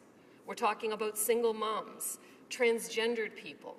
There are a number of demographics that are really suffering, and it's discriminatory. They have trouble getting a job. They have precarious work. In many cases, they didn't work through their choice, and their husbands have passed away, and now there they are in poverty. And to get over poverty, that's a complex issue, but education is one of the keys. Mental health and getting over addictions is another key. And having well-paying jobs to go to is another key. So there's lots of activity that we can do to try to address the poverty issues that we face here in this country. Gender Equality Week would bring women's poverty to the forefront. In Canada, more than 1.5 million women are living on low income. The Canadian Women's Association measures that 16% of single senior women, 28% of visible minority women, 33% of women with disabilities, and 37% of First Nations women live in poverty. And so we need to do something about that, Mr. Speaker. Statistics Canada concluded that women spend more time on the care of children in the house than men. They also spend double the number of hours on childcare and 30% more hours doing domestic work, 50% more hours caring for seniors. We've talked about the wage gap. I'm telling you, Mr. Speaker, we need to do something to lift these women out of poverty and to address the continued discrimination that women feel in the country. We heard testimony about the rape culture that exists, and they described a rape pyramid where at the top we see violence against women in all forms, but at the bottom of the pyramid we see all kinds of behaviors that women in our country are experiencing on a daily basis: catcalling, harassment on the street, slut shaming, victim blaming, all of these things that are happening and that are commonplace, and we're very normalized on them. We need to raise the bar on those. And so that's why I'm very supportive of anything that we can do to bring awareness to this issue of the problem that we have with the gender inequality in this country and the discrimination that people are facing. There are lots of different types of events that can be done. Some of you were here on the Hill to participate in the Hope in High Heels event, which I didn't participate in because I can't walk in high heels. However, my staff was able to do it, and it was certainly a great event. lighting up the tower this week on Tuesday to, stand in solidarity with women that have been victims of violence and abuse. These are all good things. And so, Mr. Speaker, I feel like Gender Equality Week is a great way to raise that awareness. It happens in the middle of Women's History Month, where we have the Day of the Person, there's the Day of the Girl. Why not Gender Equality Week? And so, Mr. Speaker, it's my pleasure to support C309, and I appreciate the opportunity to speak to it today. Resuming debate, the honourable member for Nanaimo, Ladysmith. Thanks, Mr. Speaker. We definitely need gender equality, no question. Canadian women earn only 74 cents for every dollar earned by men. Domestic and sexual violence costs our economy over $12 billion per year. 1.4 million women report, and few report, having experienced forms of violence, sexual violence in the last 5 years. 1 in 4 women in their lifetime will be affected by gender-based violence. Canada ranks 60th in the world when it comes to gender parity in our parliaments. We're behind Kazakhstan, South Sudan, and Iraq. And then we just had this very high-profile loss, the U.S. election of president, where a lot of us are saying that a highly qualified woman lost to an underqualified man. So yes, it's important to raise the profile of the contribution that Canadian women have made to the growth, development, and character of our country. No question. So already this year, we've got women on banknotes, we've got a gender-balanced cabinet, we've got this bill debated today to establish Gender Equality Week. None of them make a whit of difference in the lives of Canadian women on the ground. And so I suggest respectfully the best way to honor women is by legislating real change on gender equality. After more than a year in power, the Trudeau government has failed to translate feminist rhetoric into real change, and it's far beyond time to put words into action. So New Democrats have got a great list of actual actions that could be taken to make a difference in the lives of women and girls. Number 1, pay equity legislation. Now, women make 74 cents on the dollar. Aboriginal women with a university degree earn 33% less, so the gap increases the more educated Indigenous women are. And the government says, although the legislation was written 12 years ago when the previous Liberal government was in power, the government now says its target is late 2018. There is no excuse for that. Not a single witness recommended that kind of time lag. Women have waited 40 years for pay equity, and they should not have to wait any longer. Another action, more women in Parliament. There are only 26% in this House. At this rate, it's going to take us 89 years to reach gender parity in Parliament. And because the Liberal government voted down the Gender Equality Act last month, which would have promoted a gender-balanced Parliament, we think that the government should introduce its own measure to actually get more women in these seats. Members of Parliament who voted against the Gender Equality Act, the Canada Gender Equity Act, include the sponsor of this bill and the Minister of the Status of Women. We want an expanded strategy to end violence against women. We still don't have a national plan of action to promote the protection of women and girls, despite the commitment made to the United Nations in 1995. Since then, many countries have adopted a national action plan. Belgium, Finland, France, the United Kingdom, and Australia is on its 4th plan, kind of breaking some stereotypes about Australia's cowboy mentality. Here in Canada, rates of violence against women have remained largely unchanged over 20 years. And the absence of a national action plan is resulting in fragmented approaches across the provinces and territories.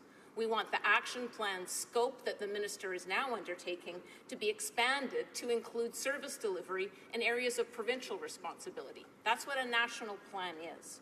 That would mean that it includes education and policing and the justice system, all key services that can help end violence against women. We want well-funded women's domestic violence shelters. On any given day, more than 4,000 women and over 2,000 children reside in a domestic violence shelter every day. More than 300 women and children are turned away from shelters on any given day. 3 out of 4 cannot be accommodated, and those are the ones that come forward looking for help. There's been a 24% increase in phone calls at the Haven Society in my riding of Nanaimo Ladysmith. More and more women are asking for help. We need expanded services to be able to accommodate them. We are pushing hard for federal funding to support domestic violence shelter operations. And we'll note that in the mid-90s, the Chrétien government cut that operational funding, which was characterized as the most draconian spending cuts in federal history. We want domestic violence shelters for First Nations, Métis, and Inuit women.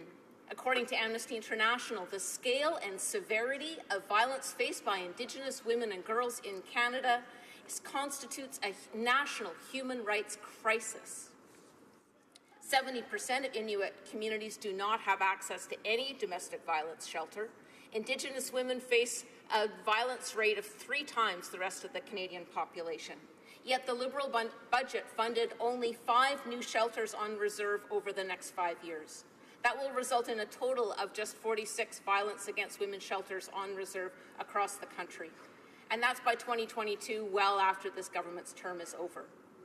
And we also have to look much more thoughtfully at violence against women shelters off reserve. Gender-based analysis is something that we need legislated in Canada. Gender equality can be exacerbated by policies, spending decisions if we don't have a legislated solution through which these kind of decisions are made. The Status of Women Committee back in June recommended that legislation be tabled in this House by June 2017. New Democrats recommended that it be tabled next month because we need to get ahead of all the policy changes and the infrastructure spending that's about to roll out here. But the government response was no timeline whatsoever. They think in 2018 they might have a reaction to whether we need legislation at all. So no timetable for legislation. We need childcare in this country, high-quality, affordable childcare that helps women seek employment and improve their job skills, careers, and eases family financial stress. I'm delighted to see this week that Premier Notley, New Democrat Premier in Alberta, is creating 1,000 new childcare spaces, 230 new childcare jobs. As Stephen Lewis has famously said, feminism is a vacant construct without a national childcare system. We want more federal appointments of women to Crown corporations. Only 27% of members of boards of directors on federal Crown corporations are women. And this is a power that this government has right now to change. The Canadian Dairy Commission, for example, has no women on it whatsoever. The Bank of Canada and CMHC are mostly board members, male board members. In my community, the Nanaimo Port Authority has a majority of women on their federal port authority, and it's a fantastic board. The federal government made commitments for real change in the mandate letter for the Status of Women Minister, but no action has been taken yet. And if they don't, then I'll encourage the government to support my bill 220, which would move over the next 6 years to gender parity on federal Crown corporation boards and commissions. Free prescription birth control, because the costs of family planning fall disproportionately to women, and yet it's increasingly unaffordable. Liberals should work with the provinces to provide a framework for the full cost of prescription contraceptives to be covered. Finally, the NDP wants the government to act on its fundamental responsibility by restoring funding cut by the Conservative government to all of the underfunded social service organizations that support women, girls, and children in our communities. This is especially urgent for women with disabilities, women who are suffering poverty, Aboriginal women, and women living in rural and remote areas. In summary, we should take real action to achieve gender equality. We believe that when women are no longer disproportionately affected by violence, inequality, and poverty, then we could legitimately have a celebratory week. And so I'm going to vote in support of this bill, but we are going to propose at committee that this bill not enter into force before the government implements proactive pay equity legislation and gender-based analysis legislation. After more than a year in power, the Trudeau government has failed to translate feminist intention into real change. It's far beyond time to put words into action, and let's create together a Gender Equality Week once we have got something to celebrate.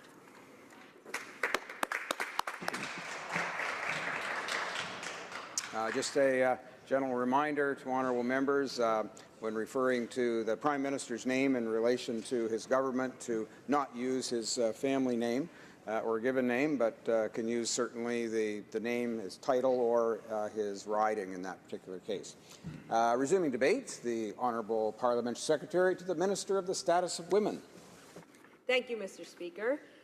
It is a pleasure to speak today on Bill C-309, an act to establish Gender Equality Week. I would like to begin by thanking the member for Mississauga Lakeshore for introducing Bill C-309, which would designate a Gender Equality Week in Canada. This bill would recognize aspects of Canadian society where women have not yet achieved equality, promote awareness of these inequalities, and educate Canadians on opportunities to advance these issues. Mr. Speaker, anything we can do as a society to increase opportunities for women and girls and bring gender parity closer to reality makes sense. Why is more action needed to advance equality? Consider some of the challenges our country still faces. Women continue to advance in many sectors of the economy, yet a woman working full-time makes 73.5 cents for every dollar a man makes. A record number of 88 women were elected to Parliament in 2015. This represents an increase of 1% only from the last election in 2011, with women now holding 26% of the seats here. But we have much more work to do to achieve gender parity. The more recent statistics from the Canadian Board Diversity Council's 2015 report card indicate that women hold 19.5% of Fortune 500 board seats. These persistent inequalities underscore how difficult it is to make change happen. So as we prepare to mark 150 years since our nation's founding next year, we need to stay focused on the fact that the fight for equality is far from over. Designating a Gender Equality Week would serve to remind everyone of this very, very important fact. Monsieur le Président. Mr. Speaker, our support for Bill C-309 also underscores this government's commitment to promote gender equality and to build an inclusive and prosperous society. I'm proud to say that the Prime Minister has committed to setting an example on this priority. He appointed the first equal opportunity cabinet in the history of our country, and he has dedicated himself to gender equality in all issues. Thanks to the Prime Minister's commitment,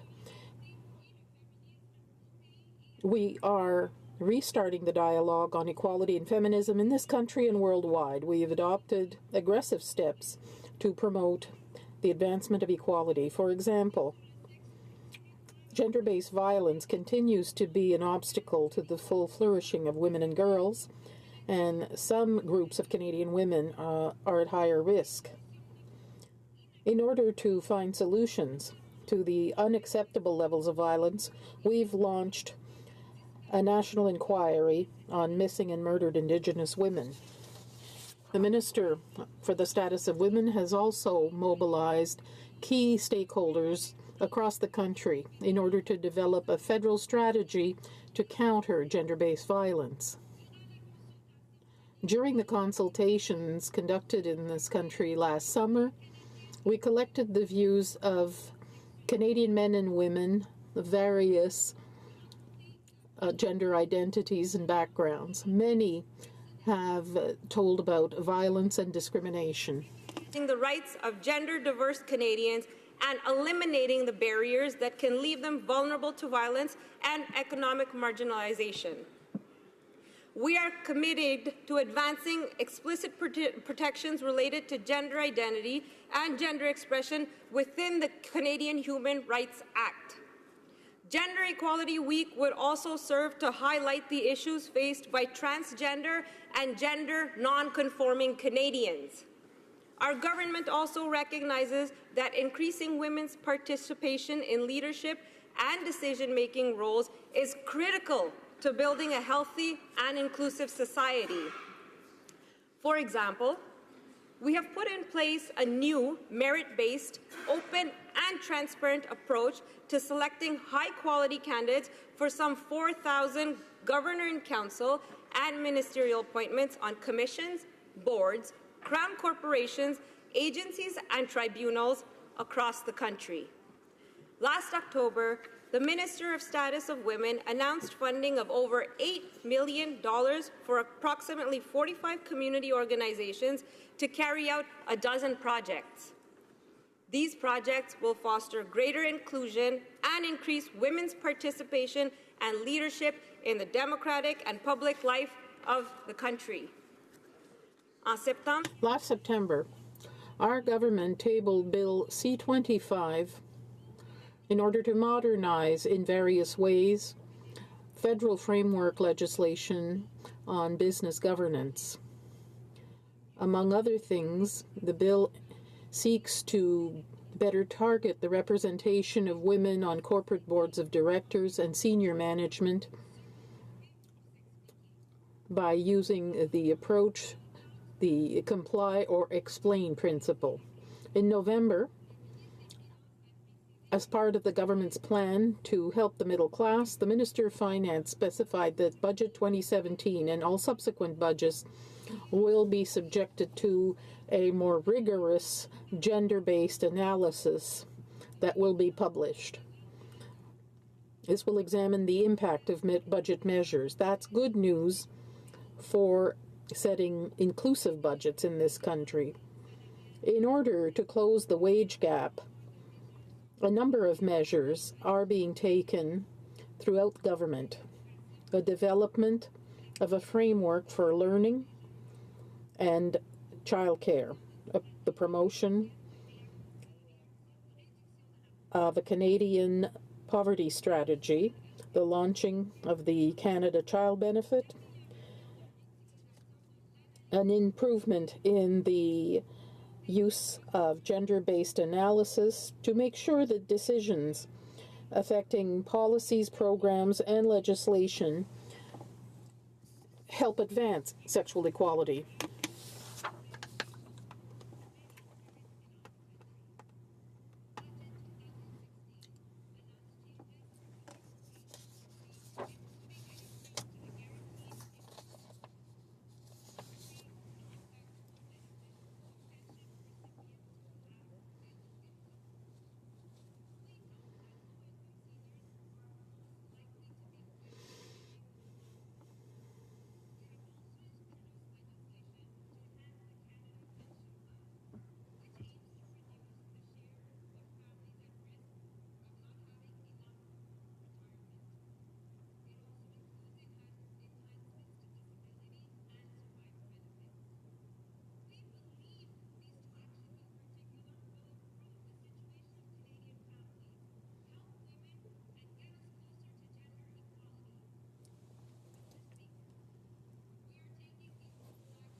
This is why I'm very pleased to support the bill before the House today that seeks to establish Gender Equality Week in Canada.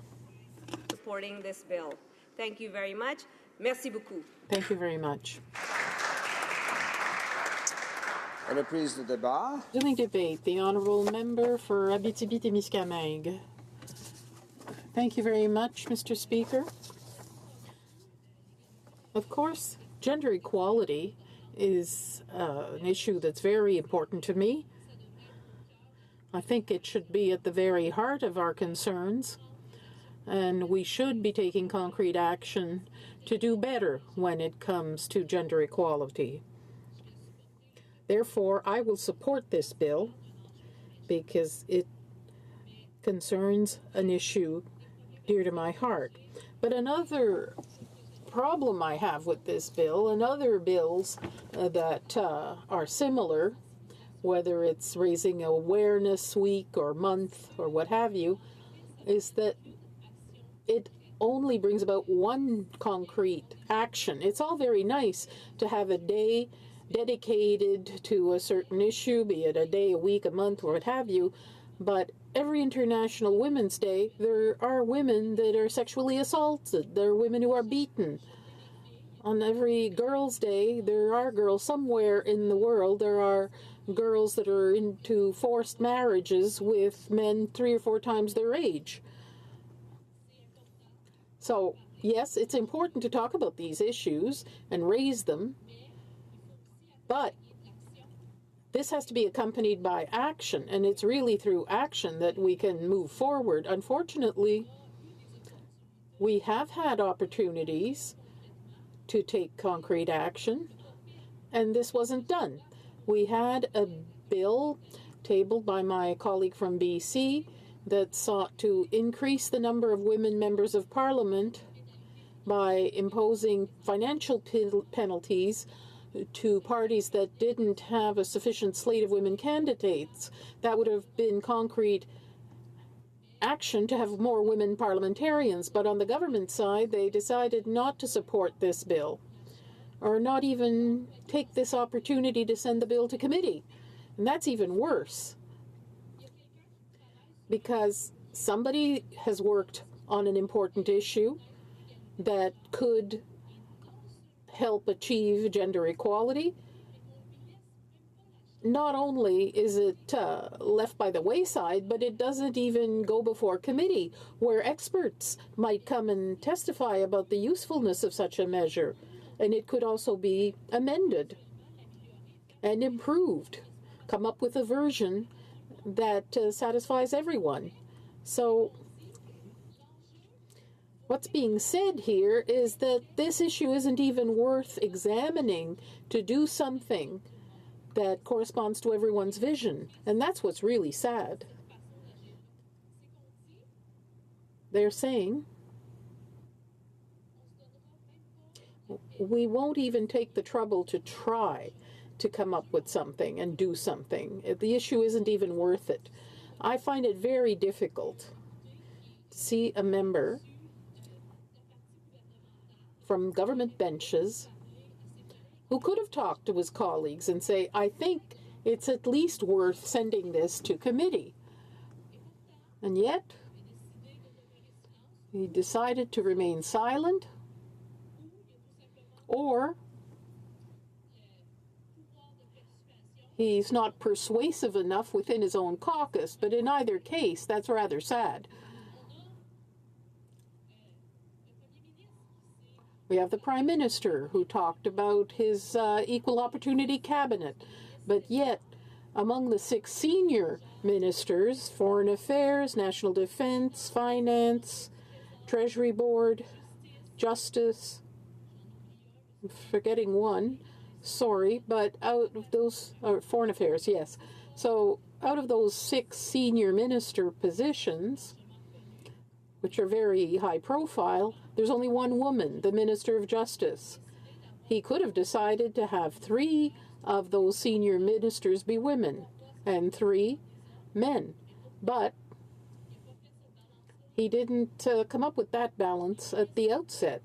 The ministers of state who have duties that are somewhat less important and don't have a budget, out of a cabinet of 30 people, all 5 of those Minister of State positions are occupied by women. But he could have chosen to distribute this better, but he didn't do so. So there's still a lot of work to be done.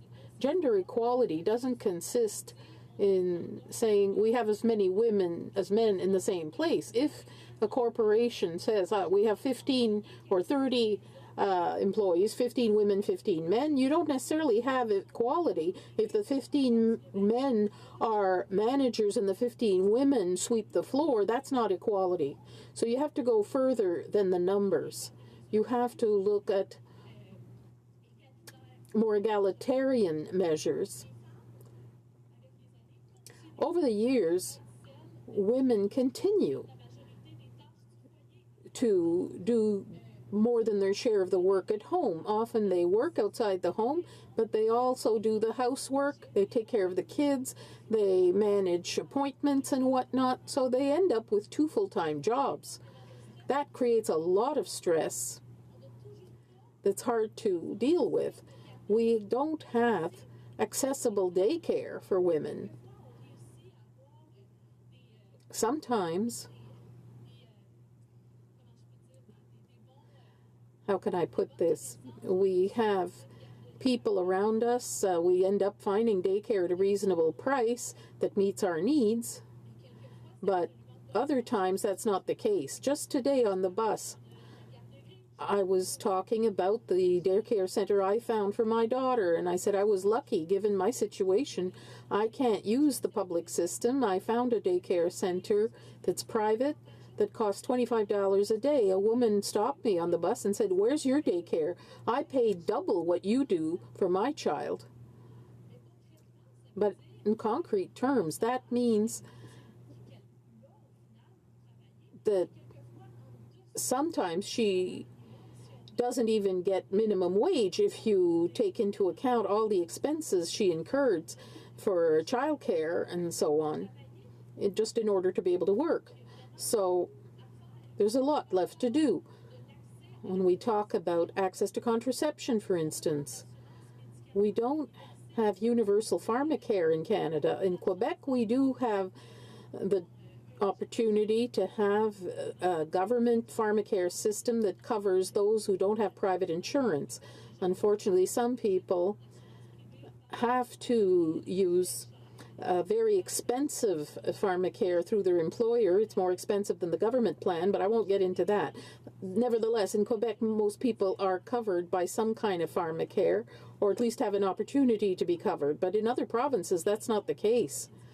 And when you're talking about contraceptive medication, what we want to be able to do is for each woman to choose what's appropriate for her. And very often contraception is a matter for women alone. We're supposed to be in an egalitarian society, but that responsibility is often left up to women. In Quebec, we're the champions of vasectomies, but elsewhere, women bear the brunt of contraception. And when you use certain methods that may be clinically appropriate for the woman, but they can't afford it. An IUD with hormones costs about $300. Well, Mr. Speaker, a lot of women cannot find that $300. Of course, the IUD is good for 5 years, but they don't have any kind of credit plan that allows you to pay so much a month to get an IUD. So there are many women that are constrained using contraceptive methods that are not appropriate for them, and that's when they can afford them. There's a great deal to be done in terms of violence against women. Concrete action can be taken there. There are things that could be done in the judicial system to facilitate the process for victims, to make sure that they report, so that one day we may have a more egalitarian society. But yet, every time we have micro steps when it comes to the status of women, we are not moving forward very fast or at all. So, although I will support this bill, with this Gender Equality Week, this is not concrete action that will mean that these problems will be solved. Perhaps they'll be discussed, but I think we're already discussing them. But if this is not matched by other action, there won't be much progress on this file. Thank you, Mr. Speaker.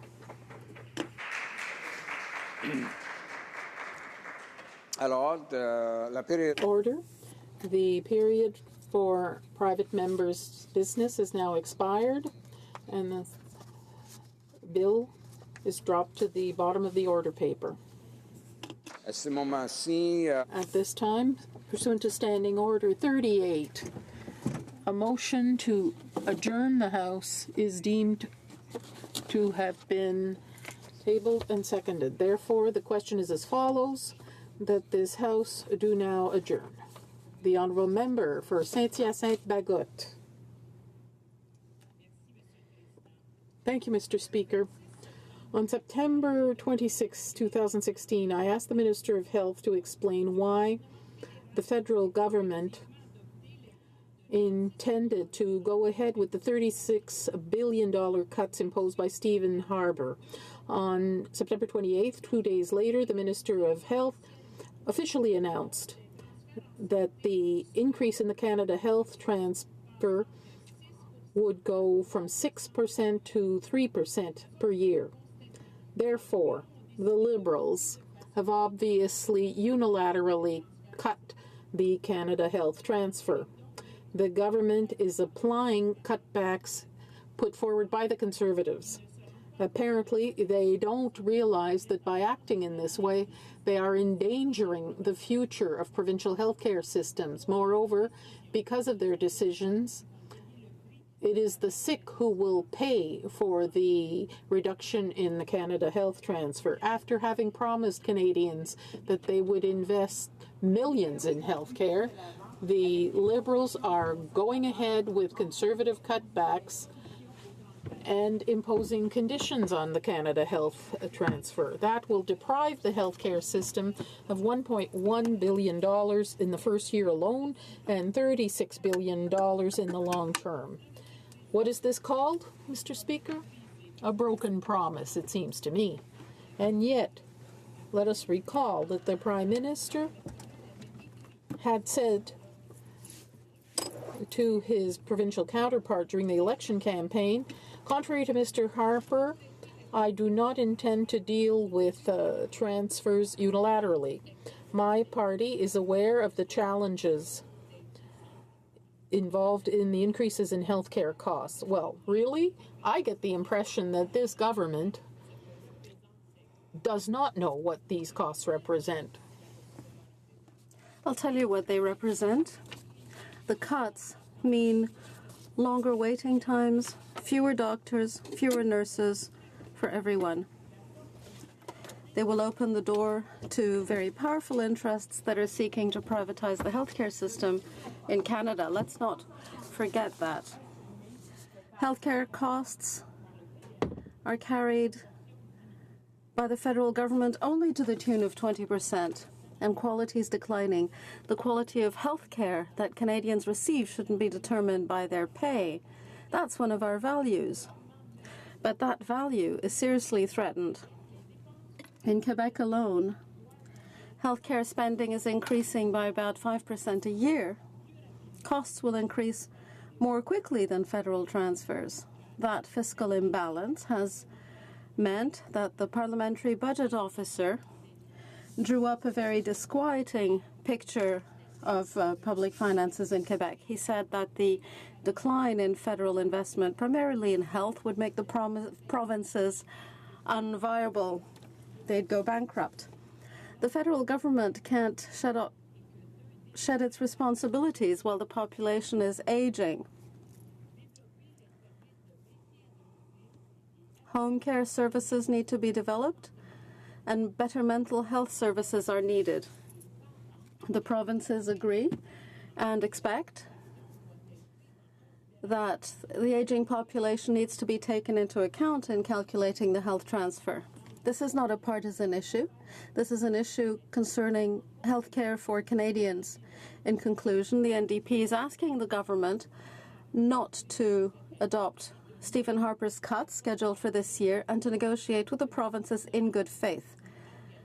Can the government make that commitment? The Parliamentary Secretary to the Minister of Health.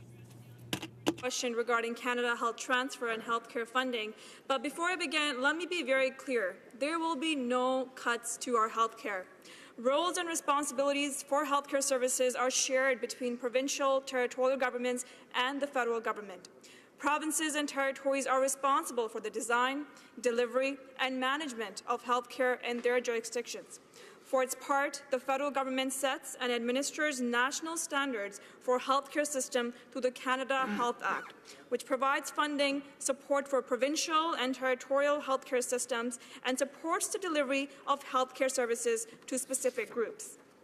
In 2016-2017, provinces and territories will receive $36.1 billion in cash through Canada Health Transfer.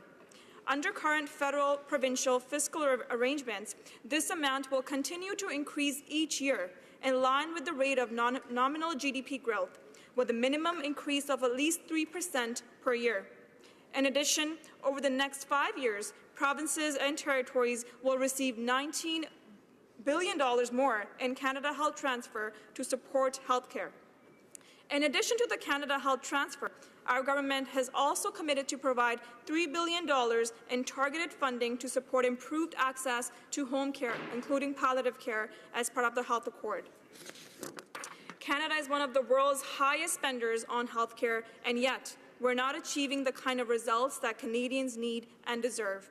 The health accords of the past, for all their good intentions, did not tackle the fundamental structural problems facing Canadian healthcare. We took the status quo and we inflated it. Mr. Speaker, we have an obligation as the Government of Canada to do more than simply open up the federal wallet. Canadians expect their government to have say in how new funds are to be invested to achieve tangible improvements in healthcare. Our government understands that new targeted investments are needed to accelerate change. Much more can be done to ensure value for money and improve responsiveness and sustainability of our health system. The Health Accord provides a great opportunity to trigger innovative transformation in care delivery. Federal, provincial, and territorial ministers of health have already agreed on a set share of priorities in health where change is needed the most. These include home care, pharmaceuticals, mental health, innovation, and better health for our Indigenous Canadians. By working together across jurisdictions, we have a golden opportunity to start shifting the system and to address some of these priorities. Mr. Speaker, our government comes to the table ready to invest new federal money in ways that will advance transformation in healthcare. We must ensure that new money doesn't simply inflate health systems costs, but helps to modernize healthcare to deliver better care and better outcomes at an affordable cost. In closing, Mr. Speaker, our government is clearly demonstrating our commitment to the future of Canada's healthcare system through sustainable funding and fostering partnerships that can achieve better health outcomes and quality of care for all Canadians. And as a government that truly cares about Canadians, Mr. Speaker, we know that better is always possible. Thank you. The Honourable Member for Saint-Hyacinthe-Bagotte. Mr. Speaker, with an issue that's as important as health, we shouldn't be playing with words. When there's a 3% increase, where there should be a 6% increase as promised, I don't think that's keeping a promise. The government keeps saying it's negotiating in good faith and listening to the provinces, but I don't think that their actions reflect those words. When they say that they agree with provinces on priorities or should agree on priorities, that doesn't mean they should be targeting the programs. Think about your citizens, your voters, who are going to see health services decline considerably. This kind of government decisions jeopardizes the universality of the healthcare system and access to care. The government has to renounce that policy, keep its promises, and not go back on its commitments. Let's remember that the goal is to make the healthcare system in Canada sustainable from coast to coast to coast. Can the Liberal government keep the promises that it made to Canadians? The Honourable Parliamentary Secretary. And let me be very clear, there will be no cuts to our health care. Canadians expect governments to make sound investments in our healthcare system that will achieve measurable outcomes in terms of accessibility, quality, and sustainability of healthcare. Much more can be done to improve the value for money of investments that are currently going into healthcare and to accelerate change that would improve the responsiveness of our health system. Through collaborative leadership and partnership with provinces and territories, our government can help the system evolve and innovate to better meet the needs of all Canadians. And together, federal, provincial, and territorial governments can ensure better care and outcomes at a cost that's affordable. We have already begun to identify our shared priorities, and I look forward to our continued collaboration as we work to strengthen our health system so that Canadians all across can get the care they need when they need it, now and in the future. Thank you, Mr. Speaker. Hear, hear. The Honourable Member for Abbotsford. Well, thank you, Mr. Speaker, for the opportunity to ask a few questions of the Parliamentary Secretary to the Minister of Environment and Climate Change. As you know, in October of this year, the Prime Minister announced that he'd be imposing on Canadians a massive carbon tax grab. And this tax, by the year 2022, will require Canadians to pay about $50 per tonne of CO2 emissions. That's dollars coming out of taxpayers' pockets, billions of dollars. And the Prime Minister did this without the support of the provinces. As you know, many of them have lamented the fact that this is absolutely the worst time to hammer Canadians with a carbon tax, given our floundering economy. And so Canadians are going to be saddled with billions of dollars of extra taxes a year, and they would have the right to assume that at the very least, prior to imposing such a heavy tax burden on Canadians, that the government would actually do a cost-benefit impact analysis. In other words, an economic impact analysis on what this tax will mean for the Canadian economy and the damage it could cause. So I was certainly pleased to hear that the Minister was making one of her Assistant Deputy Ministers available for a briefing. And we came to that briefing, and of course we asked whether a full impact analysis of the carbon tax had been done. And we were shocked to hear him say that not only had no cost-benefit impact analysis been done, but that it was the view of the Assistant Deputy Minister and the Minister herself that such an impact analysis was premature. So with that in mind, on November 1st, of course, in this House, I asked the Minister whether it was true that they had not done an impact analysis on the carbon tax. Sadly, the Minister did not answer the question and instead fell back on her bland talking points. She certainly couldn't provide any answers on how the national carbon tax would impact ordinary Canadians. Here's what she actually said, and I quote, "In order to tackle climate change, a carbon tax is also the way to grow the economy, create good jobs, and ensure a sustainable future for our children." End quote. Now, Canadians will be very surprised to hear that this Liberal government says that the way to grow the economy is to tax the daylights out of Canadians. And Canadians will be shocked to hear that. So, Mr. Speaker, if the Minister is so sure that additional taxes are going to spur economic growth, where is the government's modelling that proves that? So I have three questions for the Parliamentary Secretary, and I would ask that in the interest of transparency and open government, which is what the Prime Minister had promised when he was running for election, please answer this question directly.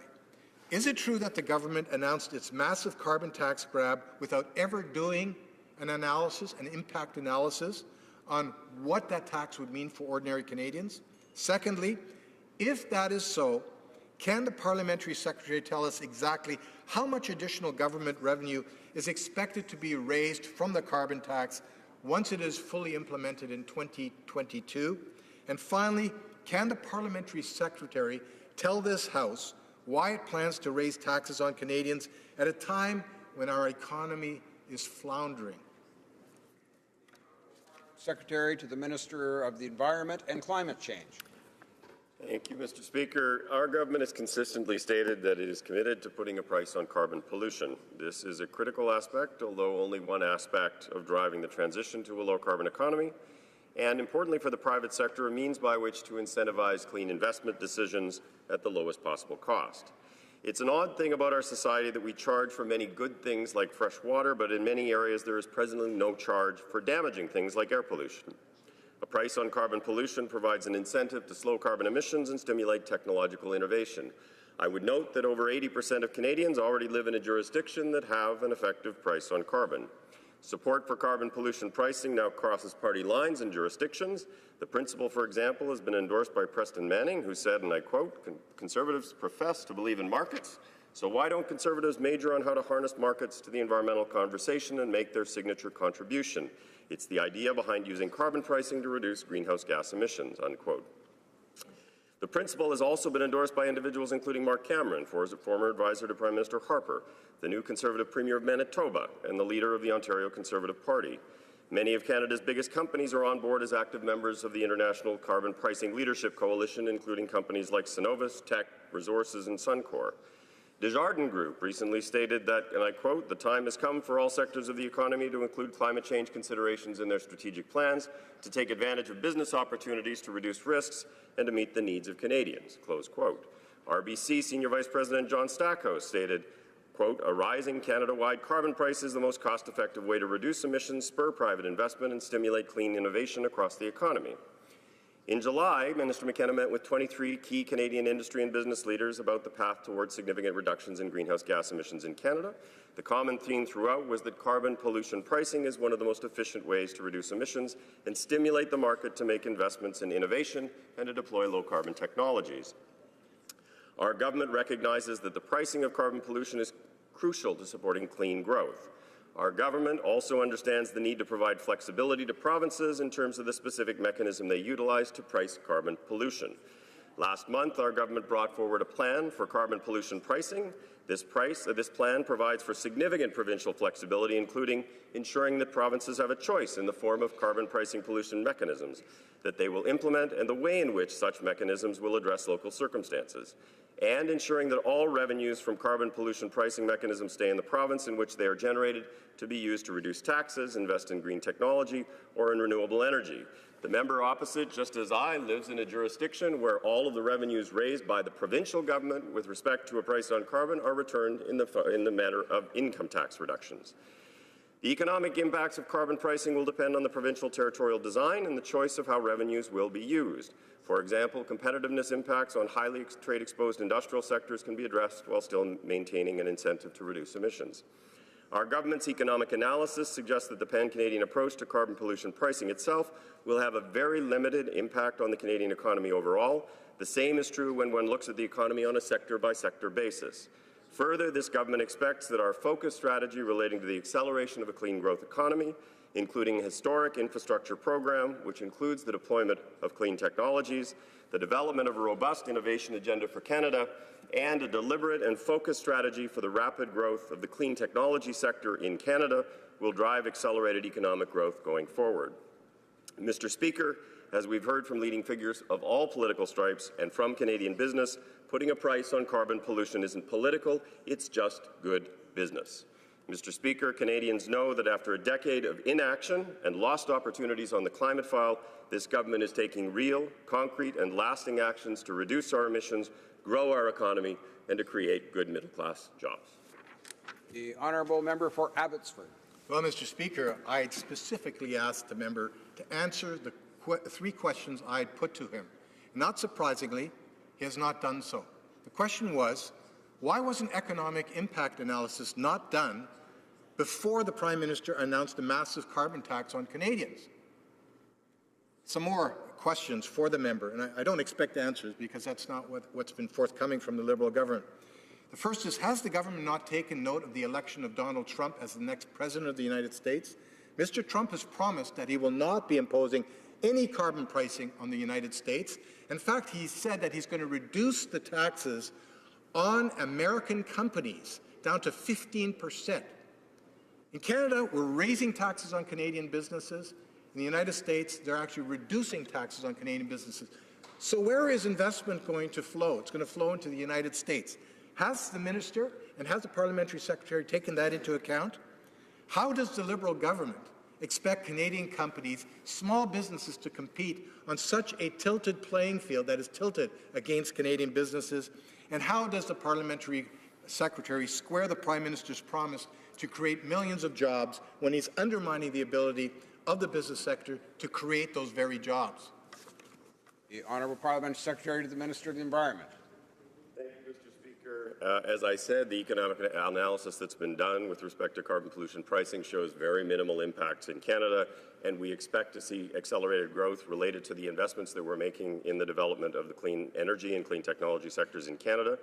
The honourable member knows very well that it is simply not true that there is a massive tax grab going on. He comes from a province which has had a carbon price for almost 10 years now, and that is returned fully in the form of income tax reductions. So if we're going to have a conversation about carbon pollution pricing in the context of a climate strategy, we need to start with the facts. And the facts are that the mechanisms that can be implemented by provinces and not by the federal government, which will retain none of the revenues associated with dollars that are raised associated with pollution pricing, that the provinces have the flexibility to implement them as they see fit, and that they can, as British Columbia has done, return those fully to taxpayers in the form of income tax reductions.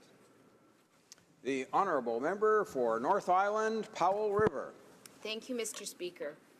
Today I rise in this House to talk further on the devastating impacts of the Phoenix pay system. On October the 4th, I asked a question for the people of my riding of North Island Powell River, and too many of them are still waiting for answers. Across my riding, multiple people are struggling because they are not getting paid, Mr. Speaker. In the past week alone, we have had to open 4 new files. Mr. Speaker, I want to share with you the stories of the constituents in my riding. I have constituents who have been told that they must wait until they can prove they are going default on payments to be made a priority. Constituents who have not been paid because the system has incorrectly identified them as terminated or as having reduced hours. So people are showing up for work every day, doing their jobs, and not being paid because of a glitch in the system. One constituent told me that she was grateful to friends who have had the family over to feed them because they simply cannot afford enough food. Mr. Speaker, what is most concerning is that we have had more cases come into our office, not less. There are some people in my riding that have not been paid in multiple months. There are some that have not been paid any of their overtime. And there are some that have not been paid in full. In fact, a constituent today came to the office and said that because of a mix-up, they're actually being told they owe money, money that they have not yet been paid. Too many constituents in my riding, as well as people across Canada, have been left with little to no income for an extended period of time. How twisted and unethical can this get? It's embarrassing that the Canadian government is not meeting these basic obligations. Mr. Speaker, I was an employer for over 8 years. If I had not paid my staff, I would have been fired by my board. My constituents and I have many questions. I am hoping that tonight the member opposite can share with this House the reasoning for the government to ask proof of financial default to pay its own employees. Can they explain to me and my constituents why people are being identified as terminated while working, and working well, might I add, at their jobs? Can the member opposite explain why families have to be dependent on others for their basic necessities? How broke do you have to be to get your hard-earned compensation? Mr. Speaker, at this time, let's take a step back and look at the numbers. We know that the federal government has missed its self-imposed deadline to clear a backlog of 82,000 public service payroll cases. Further, we know that there are 22,000 unresolved cases. Here's my concern, Mr. Speaker. Those numbers represent only the cases as of July. What about the cases since then, like the ones coming through my office? People in my riding are feeling desperate, and the uncertainty is creating significant stress on individuals and their families. Trying to walk through this complex process where your financial existence is always on the edge of is reckless to ask of people who work so hard for our public services. We need to know, has there been a new backlog of cases growing since July 1st? So that they've missed their self-imposed deadline, which in itself is a fraction of the actual cases that need to be solved. Can we get a clear answer from this government? Mr. Speaker, my constituents deserve an answer, and they deserve it now. The Honourable Parliamentary Secretary to the Minister of Public Services and Procurement. Mr. Speaker, I thank the member from the opposition for interest in this issue. I can guarantee that we on this side of the House are just as concerned as anyone by the performance of the government's pay system. We want to be able to guarantee that officials are paid for the work that they do. More than approximately 300,000 employees of our many departments are missing pay under the Phoenix system. As we have said, representatives of our department are working relentlessly to ensure that all employees will receive the sum they are due. The satellite pay centers, the temporary ones, were set up this summer in order to promote the resolution of pay problems while allowing for pay issues to move forward. Efforts are being made in order to streamline the processes and to increase the efficiency. Moreover, measures have been taken to guarantee that employees and managers across the public service receive information and the training that they need in order to use the Phoenix system effectively and efficiently. Employees in the the compensation sector are working night and day, 7 days a week, with the goal of eliminating the backlog and guaranteeing the precision of the payments made to all officials. 1,000 employees have had their cases resolved. However, because many employees have multiple transactions, there remains work to do. Currently, there are approximately 18,000 employees with some form of outstanding pay transactions remaining in the backlog. And examples of these cases are terminations that involve multiple transactions and changes to pay as a result of acting assignments. They require a fair amount of research to ensure that we're capturing proper pay amounts from those periods. Chaque mois, Every month, the pay center in Miramichi receives an influx of new pay movements to be dealt with. As a consequence, the pay system still has some 80,000 cases that need to be dealt with, and normally this always happens within the service standard time. However, at this point, too many employees are waiting too long to be paid. Be processed within 20 days, but we're only meeting our service standards 20 to 30% of the time. And because of this slowdown in processing, the number of transactions in the system has expanded so that we now have more than 2 months of additional work, representing 200,000 transactions. We will progressively return to normal processing over the next few months. We have said that there is no reason why any federal government employee should go without pay, and employees can request emergency salary advances through their own departments, and these payments can be issued within 24 to 48 hours. Anyone having difficulty receiving an emergency pay should seek assistance through the online feedback form for Phoenix. We are working hard to address these problems, and we will do just that. Thank you, Mr. Speaker. The Honourable Member for North Island, Powell River. Mr. Speaker, I just want to be absolutely clear. This is not just about my interest. This is an MP standing here fighting for her constituents' livelihood.